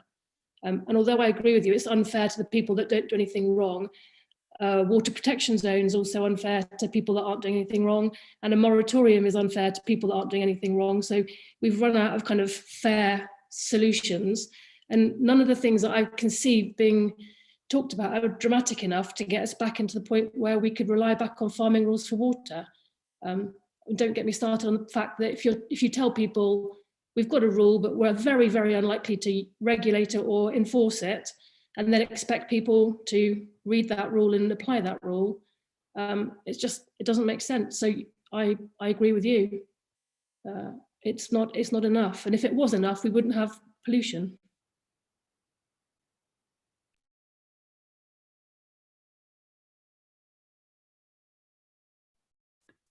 Yeah, so sort of what is required though, that's the question as well. So it's not, if it's not, can it be made to work? Has it potentially got the ability to do something spectacular, or do we need something different? It'll only work if the people who have those rules at their disposal enforce them and look as if they're going to enforce them. But we also need actions to reflect what Refocus and the Environmental Audit Committee told us. So we're just all kind of carrying on in the same predicament that we have acknowledged is terrible, and then going, what can we do about it? But we do know what to do about it. And maybe then we get back to a point where we don't have a pollution issue and the river and the soils are doing a much better job at restoring themselves. And then you look at what can you add in then. But to carry on as you are and rely on something that definitely doesn't work and hasn't worked seems a bit perverse. Okay, thank you. Councillor Charlton. Yeah, thank you. I'm really glad you brought this up, actually. From a political perspective, which there are some politicians on here, and we are politicians, we are asking for things to be done, and we've got agencies set up which are supposed to deliver on those things, but they're just unable to deliver. They do not have the resources to deliver. And I'm sure that the EA and NRW would love to be able to enforce on many of these things, but they just do not have the resources. And I wonder whether we need to have a focus on that as well, to see whether, if that is the case, I mean, I'm making a lot of presumptions here, But that's what I understand often happens. And it's not just in, you know, phosphate, there's other pollution areas as well. You know, they've got their hands tied. Haven't got, you know, NRW, I know specifically, don't have enough officers. They don't have enough people to deliver what they're supposed to deliver. They don't have enough people to measure what they're supposed to measure. So it's a big, big problem at that end as well. And I think from the public perspective, the public actually wants something done about this, and they're looking on and seeing nothing's being done. So I think you're absolutely right to focus on this. But I think it's probably, I might be wrong. You know, I don't know enough about these things to be absolutely clear. And this is only my second meeting, so I'm still trying to catch up with some of the language and some of the issues that are coming forward, that there is an expectation by the public that we are doing something. And I'm not sure that we are. Thank you. I'll leave it there. Thanks, Councillor. Rachel. Thank you, Chair. Yeah, I want to build on the point that Kate raised earlier on the under 40,000 question, because it's a similar point about farmers knowing what they can and can't do. And farming rules for water is the national policy that we have on enforcement set nationally, but it has within it a reasonableness test. And the reasonableness test at the moment is set at the farm level. What is reasonable for the farmer to do? But actually we're in a situation where we have a catchment issue, and what is reasonable in the catchment. I would welcome a pilot from the EA and would encourage facilitating that, where we worked with the farming sector to develop some thoughts on what might be reasonable given the dire state of the catchment, with 3,000 excess tonnes of phosphate going into it a year. I think it's something where there's an opportunity to work together about what is reasonable for the catchment. Thank you. I mean, definitely, I was chatting to a big arable farmer the other day, and he's deeply frustrated by all this. And his suggestion was that we should consider a PVZ, because he applies very carefully. He uses poultry manure, he uses it in a large mix of stuff. He applies it. He tests his soil. He's got buffer strips. He's, you know, everything. He's doing everything right. And he's just feeling very frustrated that good practice is not underpinned by anything legislatively. Sarah Faulkner. Hi, Sarah. Yeah, I think what Rachel's just said is really sensible, actually, about having you know, an assessment of what that means for the catchment and for phosphate. So yeah, I'd support that. But I think I'll go back to what we've discussed this topic sort of you know, lots over the last couple of years, and I think what we'd say is that, you know, Environment Agency have just increased their resources quite recently in terms of inspections. So we've put messages out about, you know, make sure you are ready for inspection. And I'm talking to colleagues at the moment about what we can do in terms of a web meeting or something on, you know, how do you make sure you're ready for inspection, etc. Because that will trigger people's thought processes in terms of, you know, have they got, you know, everything that they need up to date, etc. So we're looking at the moment. But I think what I'd like to hear back from Environment Agency is more information about what they're finding locally, because I think the figures you just gave us, was that national figures in terms of, you know, prosecutions and enforcements, etc. Because I think what we need in order to have a, you know, a sensible discussion about how farming rules is working in this catchment is some information and data from Environment Agency about what they're finding when they go up farm drives, because then that will tell us where we need to target help and advice and support for farmers. Because I think, you know, just going on that national figure probably isn't that helpful. Yes, I mean, I think that's something maybe for the regulatory group and the TAG working groups to sort of try to mine that out, so that we all get a clearer sense of what the local on the ground realities. I think that's a really good point. Thanks, Sarah. Fergus O'Brien. Thank you, Chair.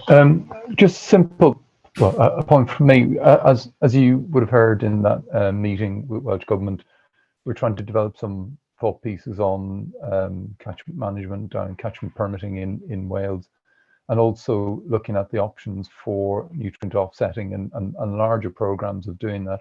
But a key enabler that I look to farming rules for water and their counterpart in Wales to do is to set a regulatory floor. And I think that's really important. I share the points that I think some of the members of the board have made already about farmers really need to be clear about what the minimum is, and to be, that's what they should be achieving. And those farms that do that then should see an opportunity.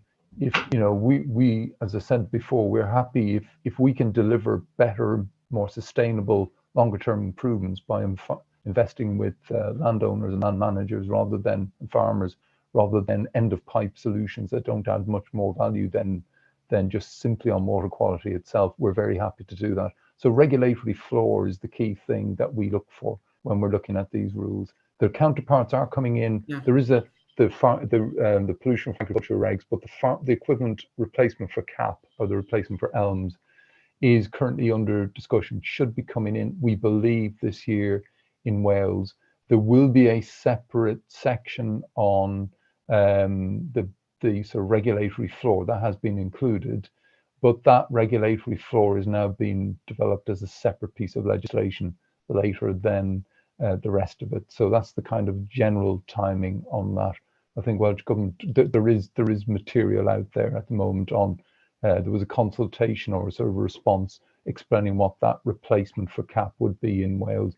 And I think there's some good stuff in that as well, and good approaches in that. Thank you. Yes, so basically a sturdy regulatory floor would help the good farmer get the investment and support that they need to continue their good work. So it would be of a beneficial nature, is the point there. Very much so. Yeah, very much so. That's great. Councillor Phelps. And Alyssa, your point about is the farming rules for water fit for purpose?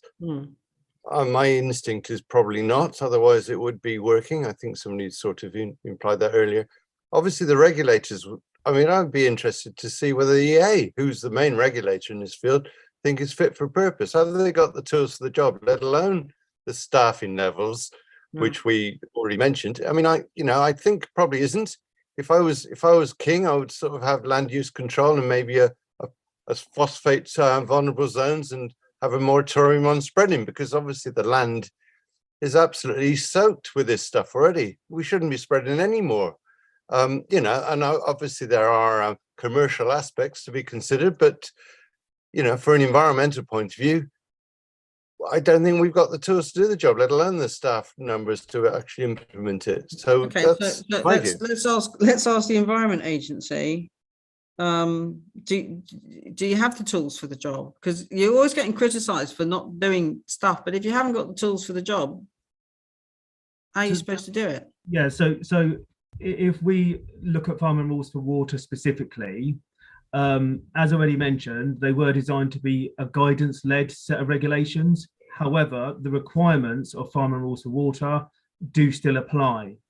Now, if you're not aware, there is some specific guidance from the Secretary of State how the Environment Agency should regulate against farming rules for water, and it is available on gov.uk. So the basis of how we regulate is on that guidance. Now, that guidance is very clear, and I think as you've commented, Alyssa, with your introduction, it does talk about reasonableness, it talks about appropriate measures and things like that. So each site, each farm is and will be assessed on their own merit. There is still fundamental requirements around where application can take place, slope gradient, proximity to water courses, etc. But we also need to recognise there are wider regulatory provisions that we have got. We've got the environmental permitting regulations, and we've got SAFO, as already mentioned in the call today. So sometimes we would opt for what is more appropriate, but we also have to consider the resources we've got. Enforcement is complex, it's lengthy. but that's just not at a local level. We have to look at the availability of the organisation and its enforcement capacity as a whole. So we look at legal resource, so therefore we look at scale of incident, impact of incident, and everything which is fundamental in terms of taking a case from a local intervention. So we're talking about advice and guidance, we're talking about sort of warning type letters as an approach compared to that of, say, a prosecution. I know Sarah's comment about the perhaps how we could improve how we communicate with farmers in terms of being really clear what we expect, and perhaps, Sarah, it may be worth having a conversation in the next couple of weeks just so we can explore that further. Fundamentally, it's not just the basis of an individual piece of legislation, it's everything that goes with that.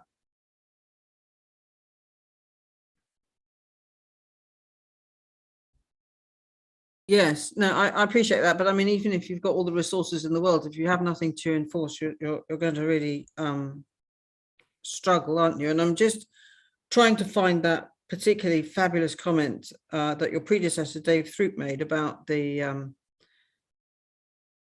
sturdiness of the regulatory floor in this respect. Anyway, okay. I'll leave that for another day. But you know, because I do have sympathy with the EA getting kind of, you know, why can't you fix this when it's very difficult if you've got a guidelines sort of saying that you have to deal with the uncertainties of reasonableness and appropriateness, which will only really be tested in a court, in my view. Anyway, right. So, Richard, you got your hand up and you brought this to my attention. What would you like to say? Well, thank you, Alyssa, and indeed, thank you very much for raising it today so effectively. It's been a very interesting debate.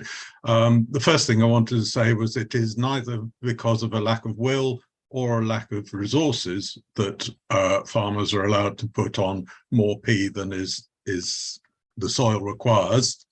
It is because of the structure of farming rules for water. They specifically allow you to put on extra P if there is a nitrogen need within the farm, and that can be shown. Then no matter how much P comes with it, it can be applied. And yes, there's some guidance as to where that should be done and how it should be done and all the rest of it, but that P will still go into the soil. And we are, 3,000 tonnes a year into the catchment of excess P. This is probably one of the key reasons why it happens.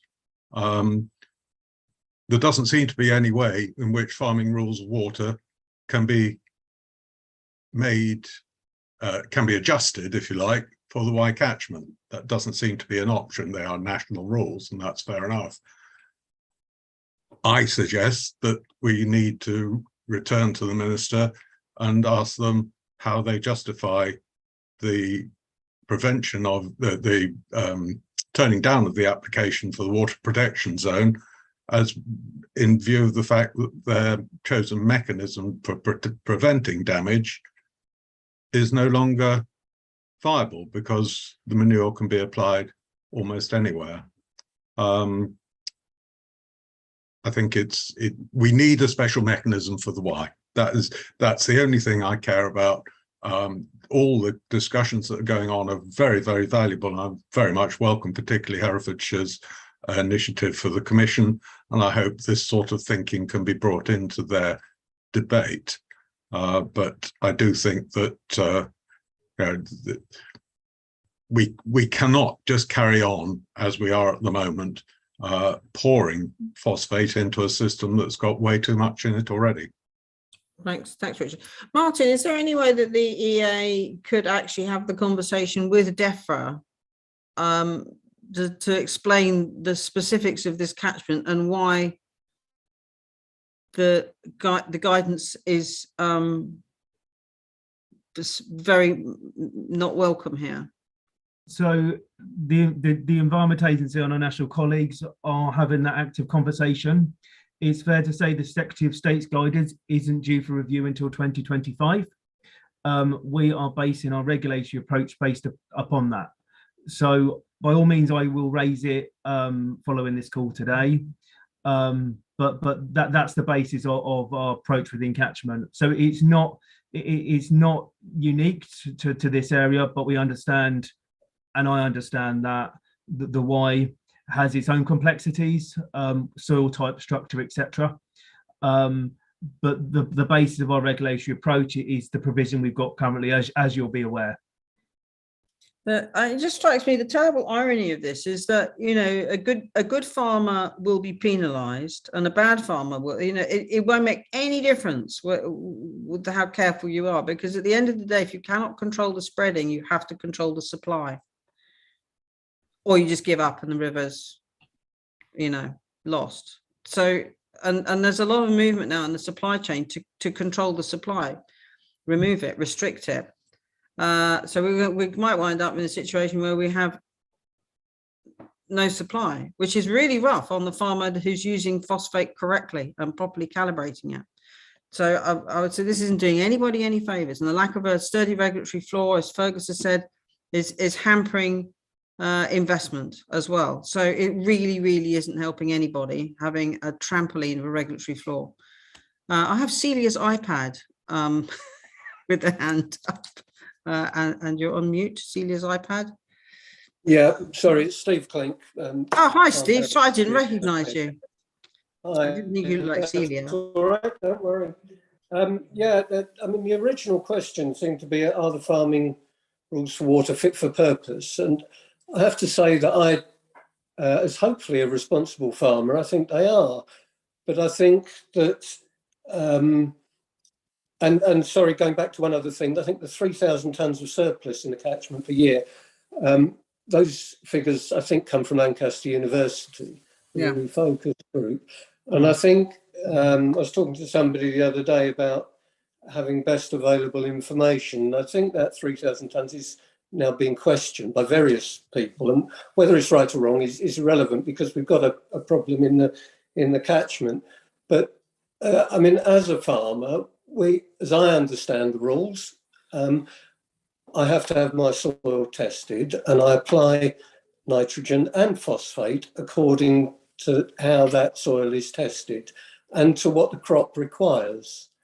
And all of that is you know, well documented. There is a document RB209 which says if you're on an index 1 for wheat, then you can apply so much phosphate. And I think most farmers now are doing that, but we do have a legacy phosphate problem, and I'm not sure that that's the bit that's really being addressed. But I think the rules for water are actually fit for purpose if they're used in conjunction with all the other regulatory information and legislation that we have. Okay, thanks, Steve. So what I will do is just to read the actual response from the EA to Richard after his query around this. The Secretary of State's statutory guidance advises the Environment Agency to not normally enforce if land managers plan to raise P indices above target levels because they cannot reasonably prevent doing so. The question therefore is put, would it be reasonable to do so if you're using a manure where N and P are combined as with poultry manure? And the answer is, it does mean that we would not normally enforce if the P index is already high, and in the scenario you suggest that it would be unreasonable to expect them to strip that P out of the manure.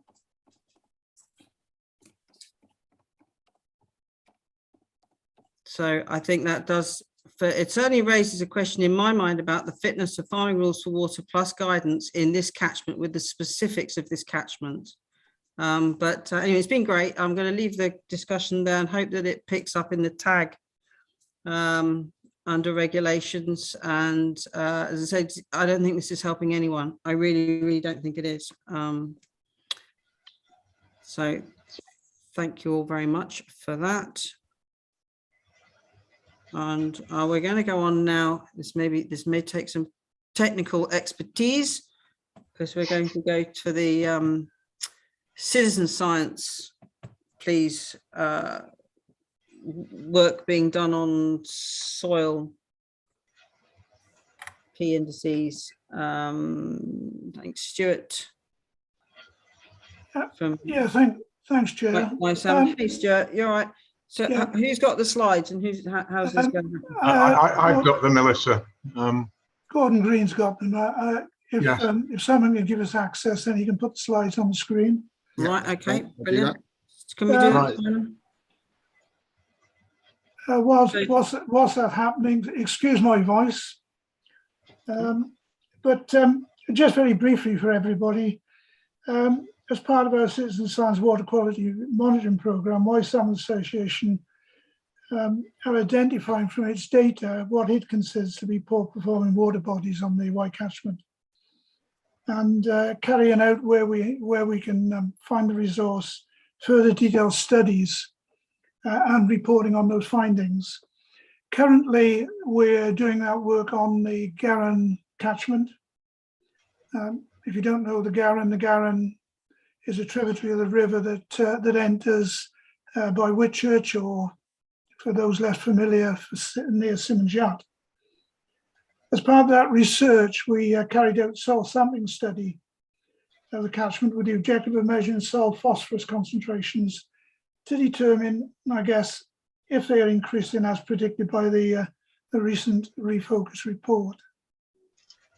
Gordon's going to run through a summary of that report, his very excellent report, and the full report's available. Melissa has a copy. Anybody else who wants a copy, please let me know and I'll give you one. So Gordon, over to you. Okay, I'm hopefully sharing my screen at the moment. Not yet. Oh, right.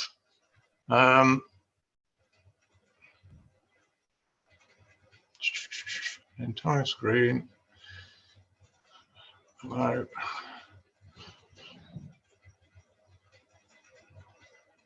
Jeez. No, it's not allowing me to share anything. Simon, is there something you need to do to give us access? I think Gordon should have access at the moment. I've made him a co-host. Is your arrow showing green, Gordon? Your share screen? Yes, I'll press the arrow. I've got a pop-up window saying share what you want to share, and the button is greyed out. So I'm not sure what I need to do to enable the share button on there. Okay, was it the slides that you provided earlier as part of the agenda that you need to go I've through? got it. I've got it. Okay. Yes. Right. Oh. Excellent. Okay, Gordon, you can go past the first slide. Right. So is that okay for everyone? Yeah, do you want to put it into a slideshow form? Yeah. Oh, it is on my side. Ah, okay.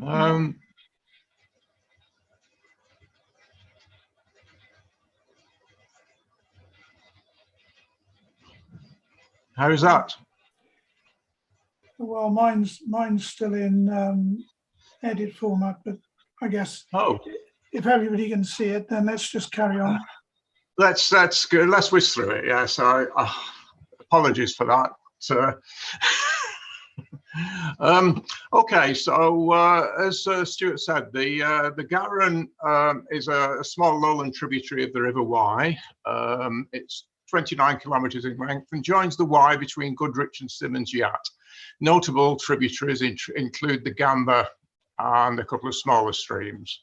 It's a typical lowland groundwater fed stream with high alkalinity resulting from the local geology. It doesn't lie within the YSAC, so Water Framework Directive quality targets apply. According to the EA, it achieves good status for phosphorus, only marginally though, and has a problem with turbidity.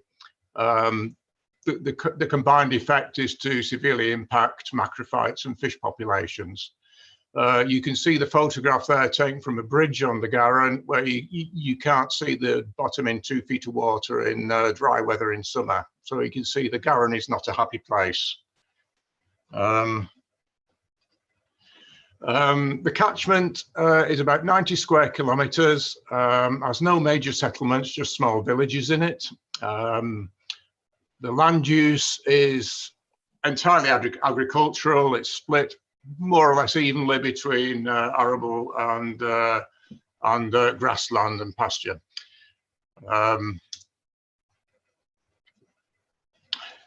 So we then come to the question, which has been already alluded to a number of times today, which is why measure soil phosphorus? Well, soil phosphorus is a driving parameter for diffuse pollution pathways, notably groundwater leaching and bulk soil erosion. And we also know that groundwater leaching has a very non-linear relationship with the concentration of soil phosphorus. And this has been demonstrated over a number of years, going back into the mid-90s. As you see the graphs at the bottom here. And the most recent data from the Refocus report, all showing the same heavily non-linear trends. So our view is that if we want to understand the phosphorus, the orthophosphate levels in the river, then we first got to understand the phosphorus concentration in the soil, which is providing the groundwater to the stream. So we decided we would do this within our study of the Garran catchment. First of all, a quick note on Olsen P. This is a test for phosphorus widely used in UK agriculture. It doesn't measure total phosphorus. It has a fairly gentle extraction chemistry, and it's considered to approximate to plant available phosphorus, which is probably also a good approximation to leachable phosphate. It's the stuff that's in the pore water. Olsen P is also used in soil nutrient guidance for farmers. So RB209 was mentioned by an earlier speaker, and this relies heavily on RB209 on Olsen P. The document splits the soil into different indices with different ranges of phosphorus concentration. You don't need to memorize those, but just hang on to the fact that the target for grassland and most arable crops is index 3. So it is index 2, I beg your pardon, 16 to 25 milligrams per litre. Some vegetables would target index 3 temporarily during the growing season, but that would be seen as a temporary measure for that year, and nowhere in these recommendations is anything above index 2 treated as a long-term target for the soil. So if we're going to measure it, it's useful to see if we've got a baseline to compare it to. Is it getting better or is it getting worse? So we do have some data from the Countryside survey in 2007, when Olsen P was one of the parameters surveyed nationally. And this is available as digital mapping from CEH. We've downloaded that mapping and analysed it across the Garran catchment, and come to the conclusion that back in 2007, the grassland within the Garran catchment had an average Olsen P value of 31 milligrams per litre, which puts it into index 3. The arable land was a good deal higher at 54 milligrams per litre. So that's where we started in 2007. So where did we sample? Well, the amount of sampling is obviously a compromise between cost and sort of manpower. So we selected 23 sites based on a 2-kilometre square grid. Some of these landed in farmyards and on roads and things, so then you go off and adjust them slightly. What we did was to adjust them to land in a field adjacent to a public footpath. The sampling was performed by our friends at CPRE in mid-June this year, using a standard soil sampling system, and was sampled to a depth as specified in RB209 for pasture or arable land as appropriate. We ended up with 22 samples, and these were sent for analysis at a professional lab. And this was the result. So the arable land, the overall average is 54 milligrams per litre, which is the same as 2007. So we see very little, we see no change overall in the arable land. 8 out of 9 locations, you can see, are above target index. So just to recap, index 2 is the target index for all of the crops that we found in these fields. Grassland, slightly different story. The average here has gone up to 48 milligrams per litre since 2007. That's a 17 milligrams per litre increase. So over a 50% hike in phosphorus since 2007. 8 out of 12 of the locations were above target. You'll notice on the graphs that we have we have 4 locations out of the 22, so about 20% of them are what are actually eye-watering levels of phosphorus. So let's have a look at these in a little bit more detail. It's helpful to put them on a map, and then you find that well, actually they correlate pretty well with the position of intensive poultry units in the catchment. There are actually about 17 IPUs in the Garran catchment, by our estimate, containing about 2.3 million birds. This is incidentally 3 times the Herefordshire average. So this is a real hotspot within a hotspot. Now, the manure, if you go onto the Herefordshire County Council planning portal, you can very often find the planning documents. Manure management plans are very informative, and what we find is that for these specific locations, these 2 here were spreading, said they were going to spread on neighbours' land, which we seem to have sampled. So the hotspots, so I should say, the red stars are the hotspot locations on here, so there are 4 of them, and the pink dots are the IPUs. So we can see that this one is, these guys are doing exactly what they said they were going to do. This one is spreading on his own land, and we seem to have landed on it. These 2 are spreading on neighbours' land, and we seem to have found one of the neighbours. And we have no documentation for this one, unfortunately, because we couldn't find a planning application on the Herefordshire portal.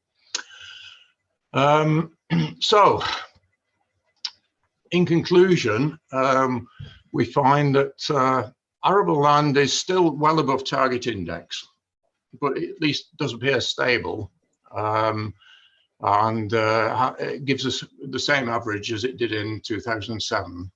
Grassland is an entirely different story, and this is consistent with some of the results found by Refocus in their study of the eastern side of the catchment. The mean Olsen P increased from 31 milligrams per litre in 2007 to 48 in 2022. And as has already been amply discussed, livestock farmers have a surplus of manure, particularly when it's augmented by IPUs.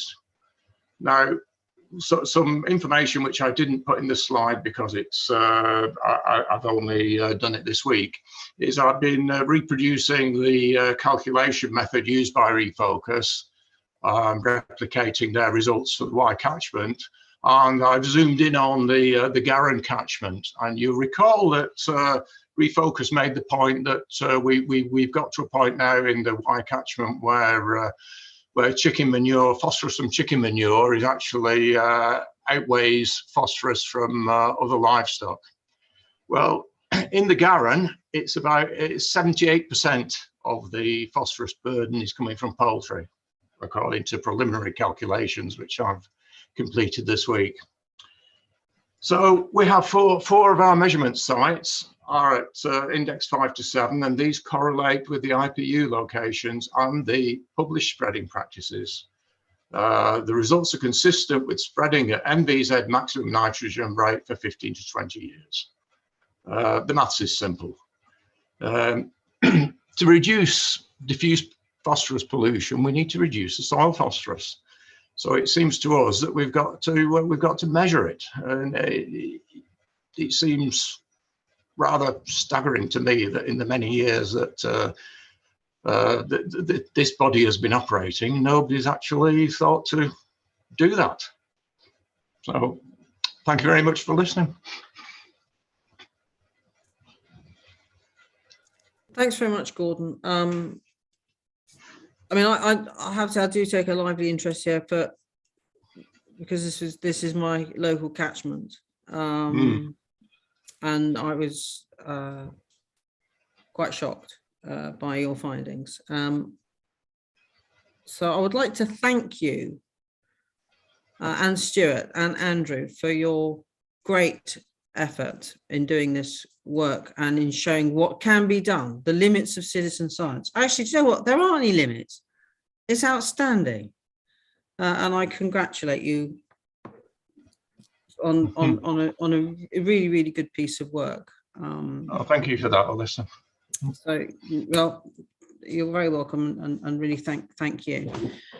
So I'm going to break a bit of a rule here because I can see that Tom's got his hand up and you're not a member of the board, but Tom. Thank you, Chair. I just wanted to congratulate Gordon and Stuart and Andrew on this clearly very useful and quite impressive short amount of work that they've done to show the correlation between spreading of manure management plans and high phosphorus indices. And I wanted to go back to a comment that was recorded in the minutes of the last meeting made by Helen Dale, where she asked for proof that voluntary measures were not working. And I would like to posit the following, which is, were the voluntary measures, including the COGAT regulations, RB 209 and all the other things like farming's rules for water, being diligently followed by our wonderful farmers, then this situation could never have arisen, because every 3 years soil tests would have been done as per the COGAT requirements on these fields on which spreading was proposed. The soil tests would have shown elevated levels of phosphorus, and therefore the farmer would have quite rightly not spread any additional phosphorus onto that land. However, it is quite clear, to me at least, from this information that's just been presented, that that has not happened. And for me, no further proof is required that voluntary regulations are not a fail-safe way of protecting the catchment. That is all I want to say. Thanks very much, Tom. Kate. So, I've only got about 2 minutes before I need to leave, so I'm going to try and say this really quickly. Thank you, Gordon and Stuart. It's more brilliant work coming out of WSA, and obviously work with Andrew as well on some of the other monitoring stuff that we're trying to develop around monitoring the water from the land drains of high index soils. The samples taken, it notes that it was next to a public footpath, so that wasn't done with the landowners. Is that right? That's correct. We were on public footpaths because we didn't want to get into problems with trespass.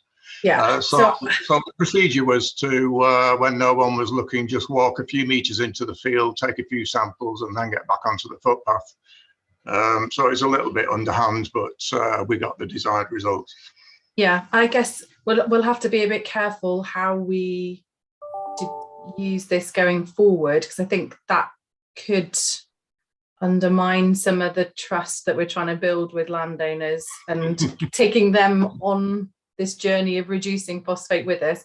What I would say is that your findings confirm what Lancaster showed us, so I don't think there's any disagreements with that, and it also confirms some of the feedback that we've had from the Farm Herefordshire agronomist events, where people have sort of openly said, you know, actually most of our clients are running at least 3s and 4s now, and that's representative of some very large agronomy businesses in Hereford. So I don't think there's any reason to disagree with that. Obviously, it's not a blanket across the entire catchment, but you know, it does show a worrying trend, and I think we're all in agreement that those practices, whatever they may be, need to be addressed in order to tackle the water quality issues that we face way into the future if we don't do something different.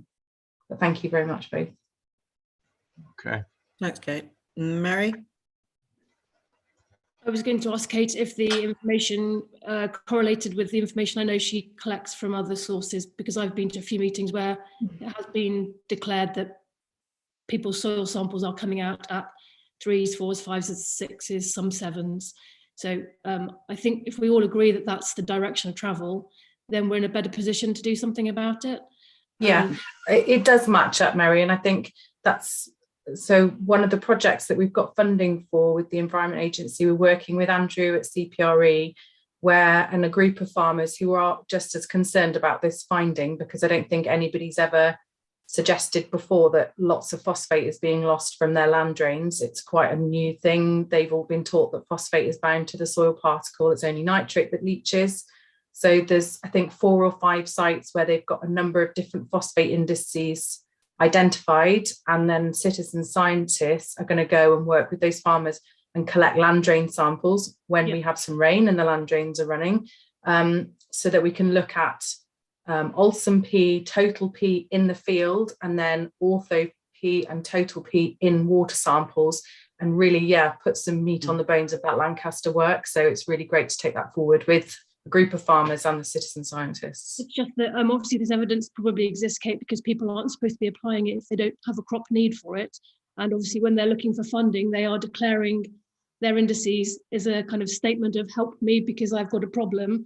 So we should really have a map where decision makers can use that information and cross-reference nutrient management plans, change of activity, farm sales going between different parties. But also Rachel will need this if she's going to put together a suite of actions relating to farm land use changes.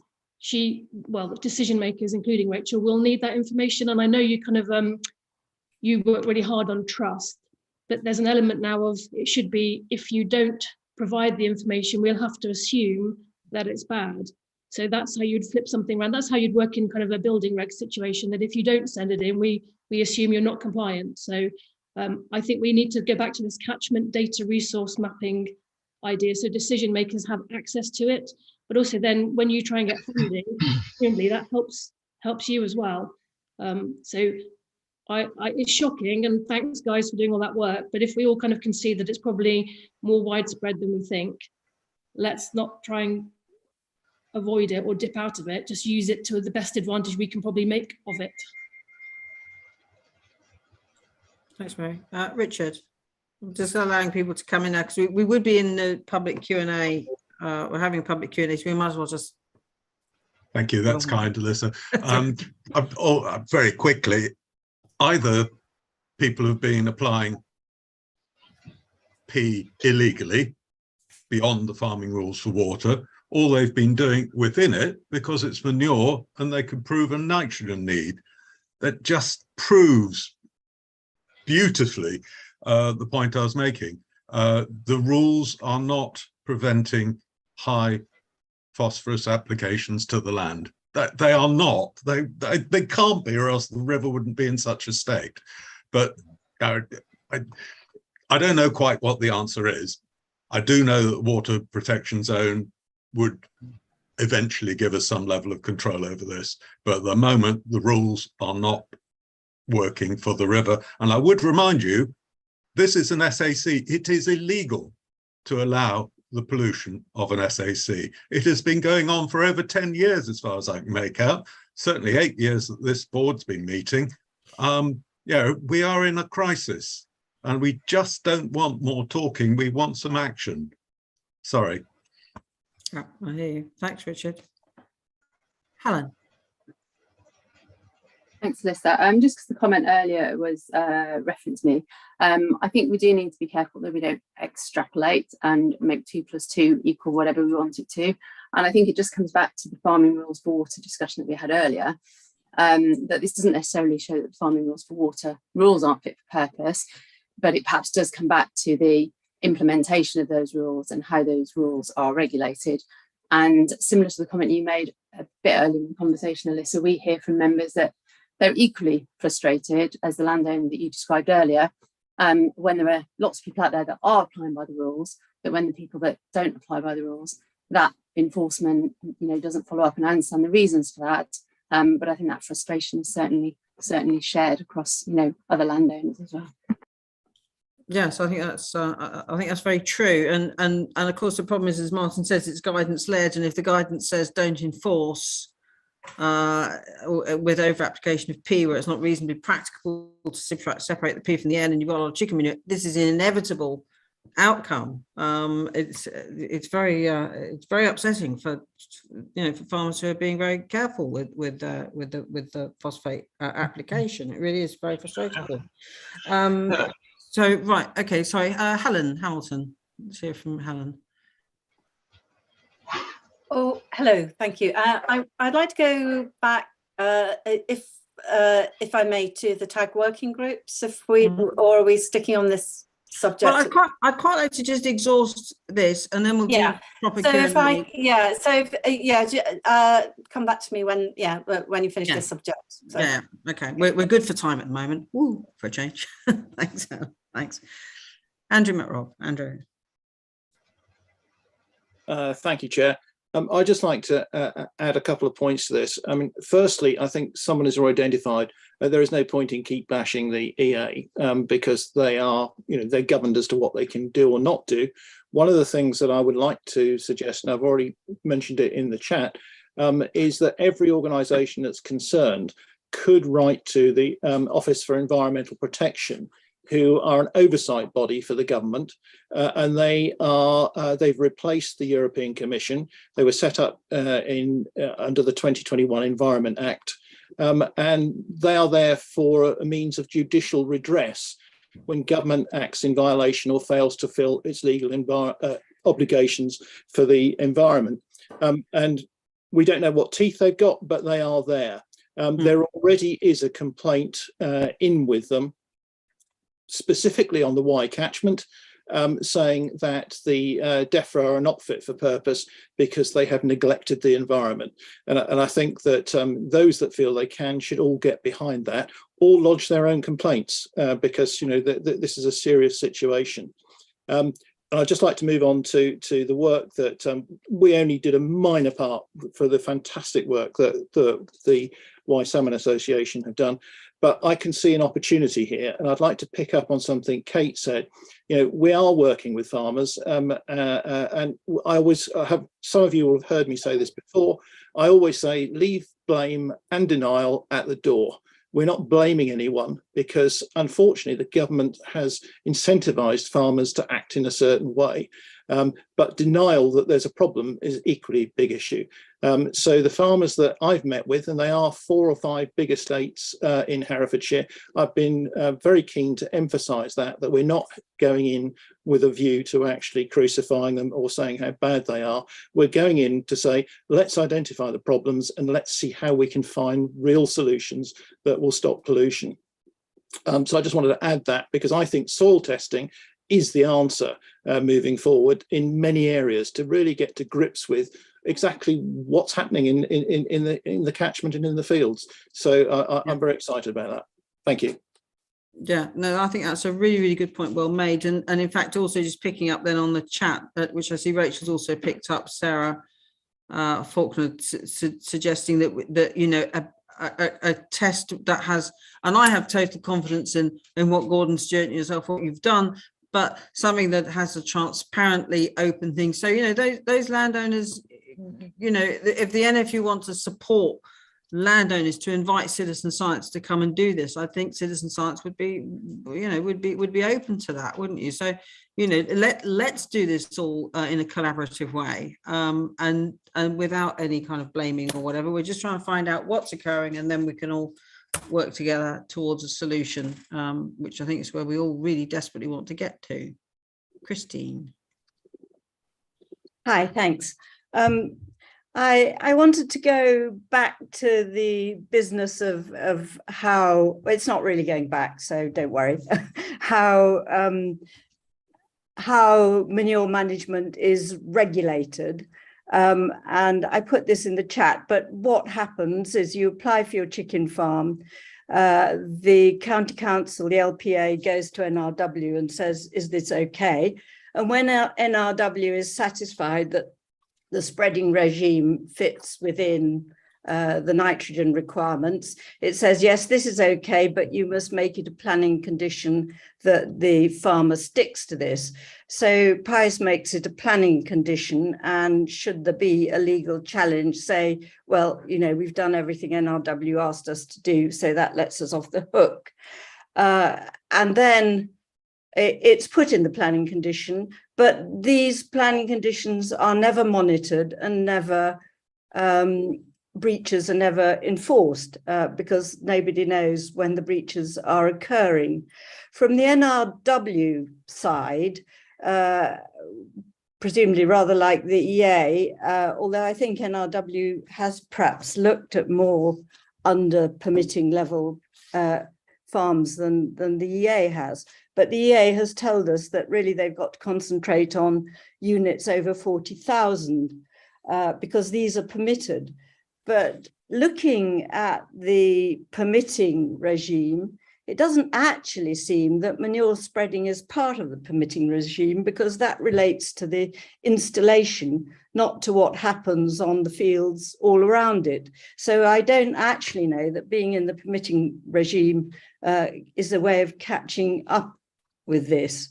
So this is really to say is we do need some other way of controlling these things than this system, which is a kind of fantasy system.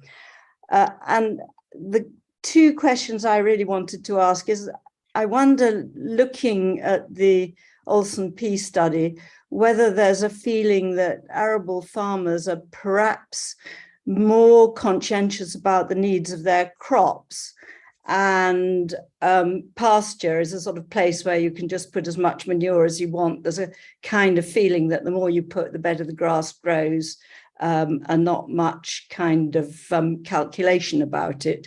I wondered if Kate would tell us if that's true. And I wonder whether we could know as well whether this interest in soil measurement, which is obviously a hugely productive way forward, is as widespread in Wales as it is on the English side of the border. Thanks. Thanks, Christine. Kate's left the call. Unfortunately, she had to go. I think one thing that you've said that really kind of, I thought, oh, there you go, is that manure management plans are always calibrated to nitrogen and blind to phosphate. Yeah. And that, you know, is a bit of a problem for us, really. Well, and they will have to, I mean, the nitrogen rules are reducing on the 1st of January, and there are all these farms predicated on a spreading rate, which they will not be able to maintain. And what happens there, who knows? If there's no enforcement and everything is gauged according to, you know, what's realistic and reasonable and so on, then nothing will happen. I'd like to see David Lee's got his hand up. I hope his line holds out, because I would like to hear from NRW, and I'd actually also quite like to hear a response from EA, Martin Quincy, on the call to the work that we've just seen from Gordon and Stuart. So David. Yes, thanks, Chair. Hopefully you can hear me. Hello, Christine. Yeah, first thing we ask for when we have an incident that involves a farm is their nutrient management plan. So there's a bit of a cross check, but we could do better. I quite agree with you on that one. The problem is not so much that we regulate only the permitted sites. It's because the money that we get from those regulated sites as part of their subsistence has to be spent on the regulation of those sites. So we can't sort of cross fund things. So what we're trying to do in Powys in particular, because we've got a big concentration of those below threshold chicken farms, much more than England. Actually, it's not so much a problem in England. There's many more permitted units in Herefordshire. We're trying to look at those as part of our activities on the failing catchments, the Llwmby, the Cletur, those mostly in the South Powys. I'm going to, as an action that I'm I'm going to take away is talk to Farming Connect, because they used to offer free soil testing to farmers. So I want to just make sure that testing offer is still out there and that they are publicising it, because I think it really is important that we get better flavour for pea soil indexes. It used to be the case that they were doing that proactively. I'm not sure. I've lost contact. I don't know what contact we're having at a sort of national level with Farming Connect. So I'll make some inquiries on that. I suspect the question about arable is because there's a much more direct, there's a direct link with yields to the amount of phosphate that's put on those arable crops, more so than grassland, either through, grassland's not an issue for poultry because there's no grass isn't being fed to the chickens, but there is certainly with milk yields, and there is certainly with cereal yields. There's a much closer link. So I would imagine that farmers would look much more closely at what they're applying. Okay. Thanks, David. Your connection is very wobbly. You dropped out a little bit there, but I think we've got the gist. Thank you. Right. So do we still have Martin Quine on the call? Yes, still here. Yes. Martin, yeah, I'd just be interested in your take on it, and what actions, if any, might follow from this work, because I know EA are really proactively working with the citizen science group, and so just be interested to see where we might go with this. Yeah, so we firstly, just to note that we've now got a dedicated officer that's sort of assigned to supporting the citizen science work. So that's Andrew Balderson. I think some of you probably know him already from this group. So that helps put a greater focus on that. It very much links to the evidence side of what we're doing, because the citizen science helps with some of our catchment apportionment where we prioritize our work. So effectively the data feeds into that.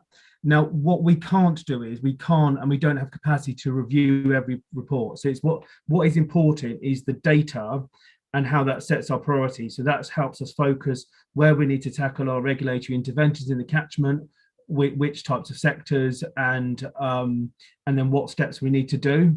So it is all fed in. It's all linked to the wider catchment work we're doing on evidence, and that's the basis of how we use the data that's provided to us. Thanks, Martin. Right, actually, Tom Tibbets and then Steve Clank, and then we'll just go to general questions. Oh, Tom, you've disappeared. Thank you, Joe. I lowered my hand.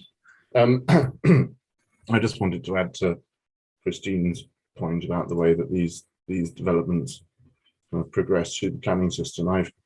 I've just taken random applications from the Paris playbook of IPUs on their planning portal website, and just had a look at the progression of the applications through the system. And quite a common modus operandi I've discovered is that the first application includes a manure management plan, but does not produce any associated calculations to do with nutrients or anything else like that. NRW then write back to Paris and say, we need a bit more information, please. And one example of what was written and asked for would be the calculation of total nitrogen and phosphate produced from the proposed poultry unit and all other sources of nutrient imported or produced from the site. That then goes back to the applicant, or rather his agent, chosen from one of two planning agents that deal with all of these applications. And a few days later, a second poultry manure management plan is published, spreading field sizes and about the crops in those fields. Information about that is published. However, the manure management plan that is published subsequently to that request does not detail expected tonnages of nutrient arising of phosphorus. It does have typically the calculations for the nitrogen arising from the manures, but not the phosphates. The manure management plan then goes on to say we will be spreading these manures up and to the limit of the NVZ, 250 kilograms per hectare per annum. Yeah. And at that point, in spite of actually the full request from NRW not being fulfilled, i.e. no phosphate information is provided, no further information is provided in the application about other nutrients that arise on and off the farm and that are used on the farm. Nonetheless, it is then signed off by NRW as being fit for purpose, and Powys then grant the application, which is what happened in all these examples I can cite. And I just do think it's just a procedural problem.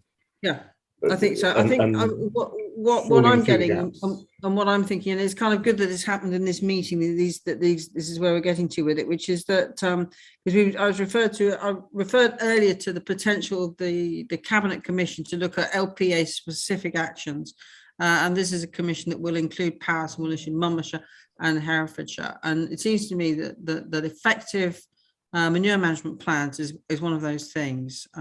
So if Rachel's still on the call, which I'm hopeful that she is, that this would sit really well, because it's not really something for us, but it's definitely something for the LPAs to wrestle with. And individual councillors on this call from those planning authorities need to put that challenge to their. Yeah, especially where these are delegated decisions being made often, and so scrutiny is hard to come by sometimes. Well, yeah, absolutely. Thanks, Tom. Steve. Yeah, I think I'm unmuted. A couple of points I wanted to make was that I think the work that Gordon and Stuart have done is absolutely invaluable, and all this citizen scientist work I think should be brought in together with the EA's readings on the river, because they're sampling daily, and why not? But I think one thing it showed was that arable land in the catchment, hadn't increased. There'd been no increase in phosphate in the sites they'd sampled. And that's bearing in mind that farming rules for water haven't been in that long, certainly not since 2007. And phosphate is, as far as I'm concerned, as a farmer, phosphate is something that is taken into account with manure management planning. So, you know, it's a bit like an oil tanker. It's been going on for a long time, and it is going to take time to turn round. And I was involved in some trials, some phosphate reduction trials that ADAS did on the farm. We were farming regeneratively, and we started off with a soil index on the particular field that they were testing of 2, and with no phosphate applied over 10 years, soil indices went up to 3 and a bit. So it not applying is not necessarily going to reduce the phosphate, the available phosphate in the soil, because when you look at the total phosphate, there is loads of it there. It's just the plant can't access it, or it's not Alston P. So it's not quite as simple as just not applying phosphate. I mean, I think that's really interesting, that example that you cite of a field not having phosphate applied and the indices actually going up, and it begs a lot of questions in my mind about why that might have happened, and whether or not in fact you're accessing some of the, or drawing up or releasing accumulated phosphate by having healthy soils. I just think it's really fascinating. Thanks for that, Steve. Right, have we got any other on this? And we can just move on to general Q&A. Helen? Yes, hi, I've got a couple of questions, sort of related to the time, but first, if I can add to Martin about something in the Environment Agency report. I'm afraid I had to read it quite quickly because I've been quite busy, but there's mention in the report about records of high levels of ammonium in sections of the river. Does the EA know what the cause of those are? No, we had a spike in data. It was over a short period from the SONS. We have been in contact with Dau Cymru Welsh Water, but at the moment we haven't attributed to a source, but it was a spike rather than a continuous.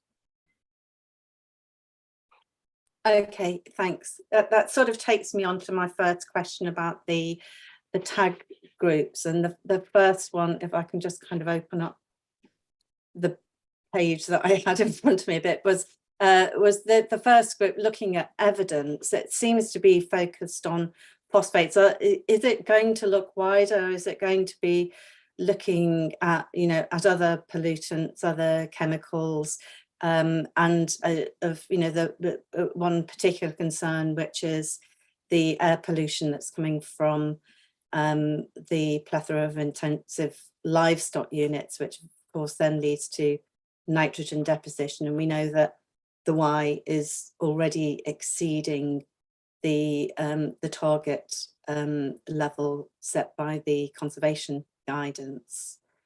So is that tag group going to be looking more widely, or is it just going to be focused on phosphorus?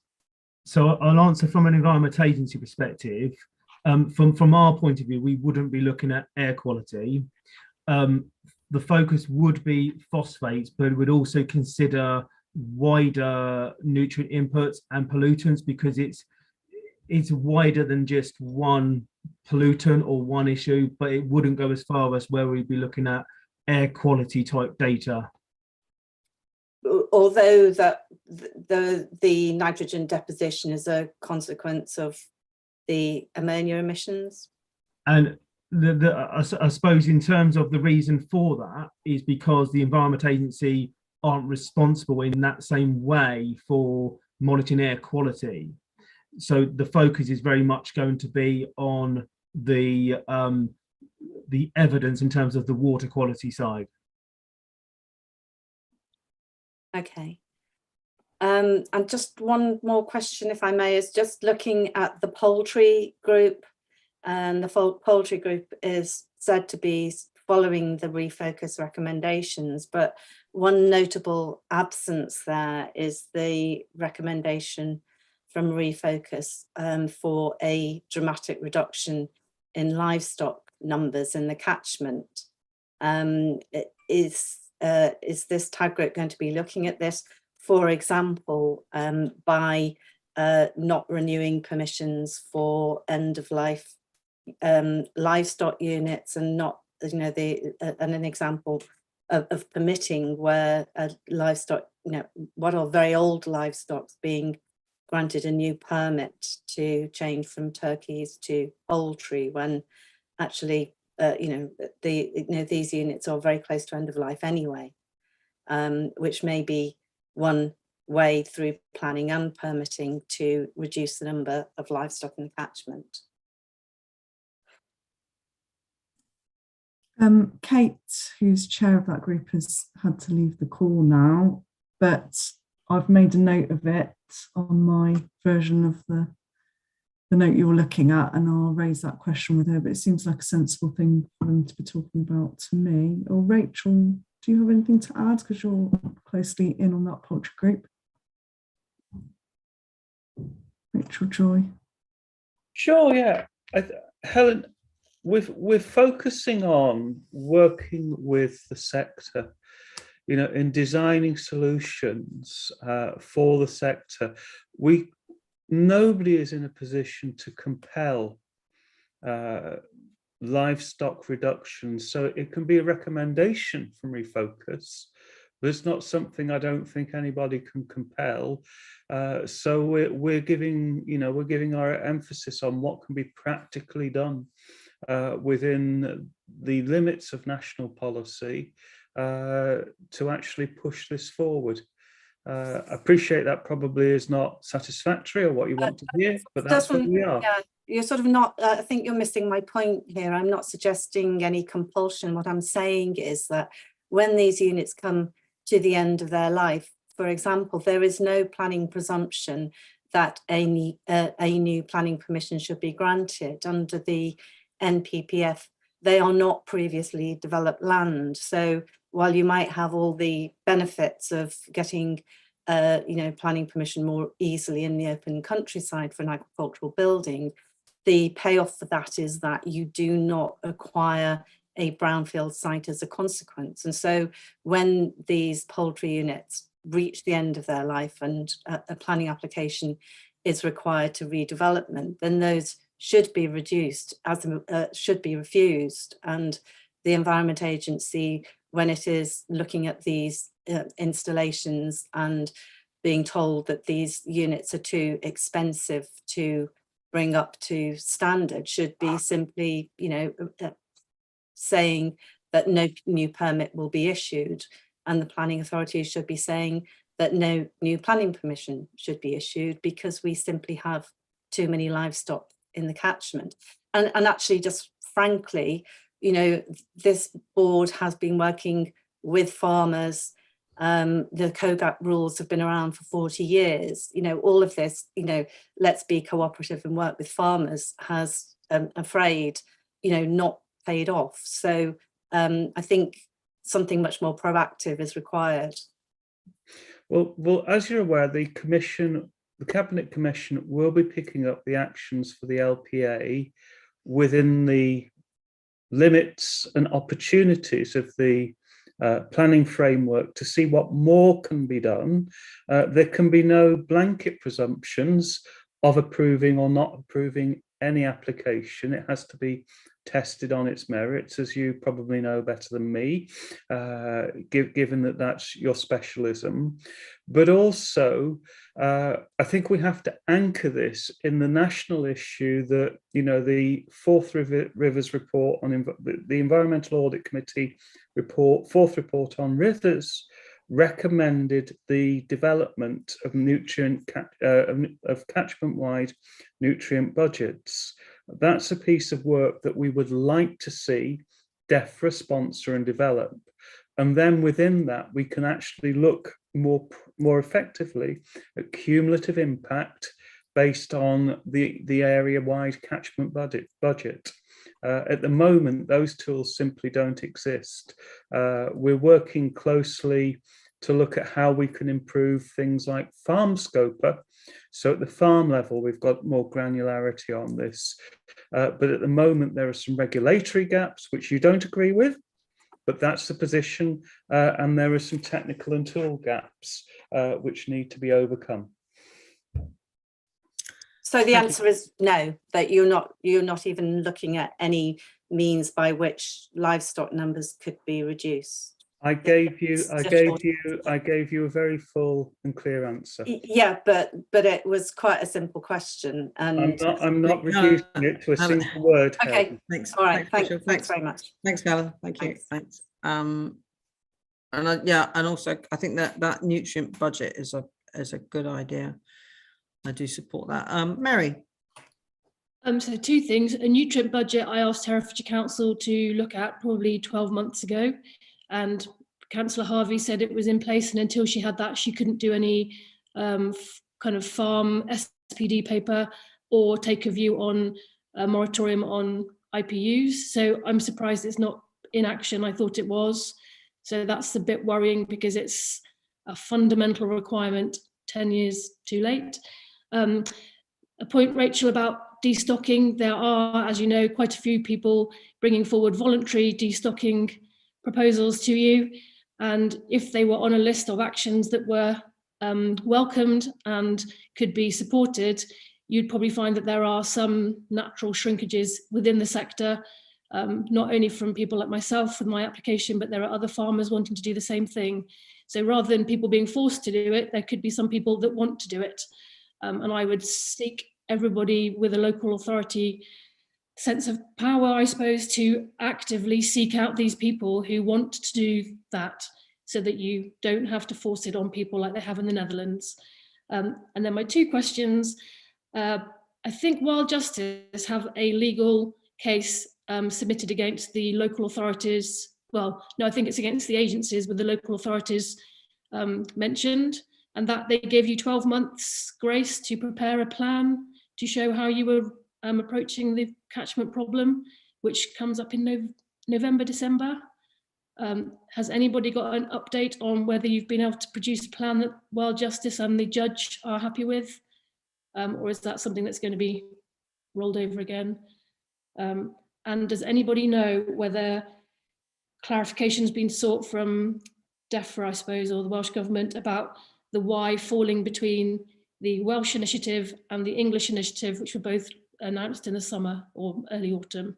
So we have a Welsh operator for our water company and an English funding mechanism that wouldn't apply. So we could get caught between the two, and I think people were going to go and ask where we sat on that, because we could literally miss out on the Welsh Farming Initiative funding and the English Natural England Upgrade to Sewage Treatment Works funding, which would be the irony of being a national calibre pollution centre. Yeah, wouldn't it? Fergus, you're going to come in on that, I think. Yeah, I think just to point on us being a Welsh operator, although we're called Welsh Water, we are not a Welsh operator. We're regulated financially by the same regulator who regulates all the other English water companies. It's a question of the environmental regulation that applies to us as a company operating wholly or mainly in Wales. But in terms of funding, the same mechanism is available to us, and we are building our National Environment Plan and the Water Industry National Environment Plan, because we do one for either side of the border. It's going to require the minimum plan is going to be at least 4 times the size of the current investment plan over this 5 years, and it could well be 10 times the size instead of that. It is a significantly larger plan. Our biggest issue is about affordability for our customers for such a large plan, but it is enormous compared to the current plan. And it is regulated in the same way. Mary, if that's any help or any assurance for you. So, sorry, I'm being dumb, Fergus. Does that mean Well Water are hoping to be part of the English Best Scientific Available Upgrade Initiative? I'm sorry, I'm not sure what that initiative is. Best Scientific Upgrade. Do you talk about TAL? Technically achievable limit. Treatment plants. Yeah, achieving technically achievable limit. Yeah, that is not. We've had confirmation from the EA that won't apply to the Welsh sites. However, the Welsh sites will be upgraded in line with the Welsh regulation, which is set out, and the main route for that set out through the First Minister's.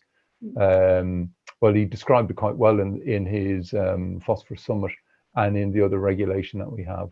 But will it apply to your English sites? The Welsh policy will apply to our English sites, Mary. The Sustainable Farming Initiative funding applies to your English sites, but the English government money to upgrade sewage treatment works by 2030 won't apply to either. English government, Welsh government don't fund any of this, Mary. Everything we do is funded by customers, and the mechanism by which customers fund that is controlled through the regulatory review process with Ofwat.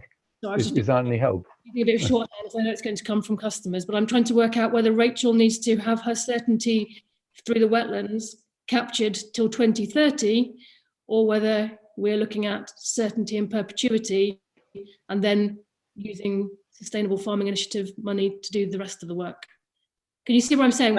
Yeah, thanks. I can see Jenny's going to come in as well on this. I'm going to hopefully have something useful to say. In terms of technically achievable limit, as Fergus just said, that's not going to apply to the Welsh water sites in England.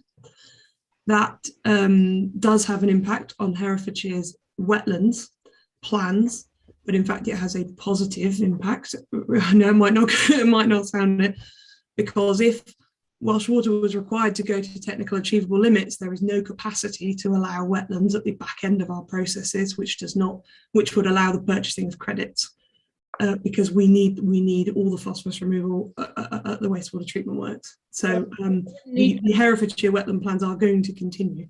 Because I wouldn't need credits, Jenny. If you were having to upgrade by 2030, I wouldn't need to buy any credits, would I? So that's what that technical achievable limit would go towards.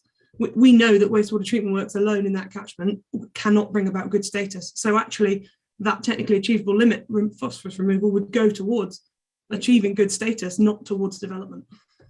So And it we wouldn't- still have a and it would mean that neutrality you- condition in place, regardless of whether our The format big- is the- go to full limit or not.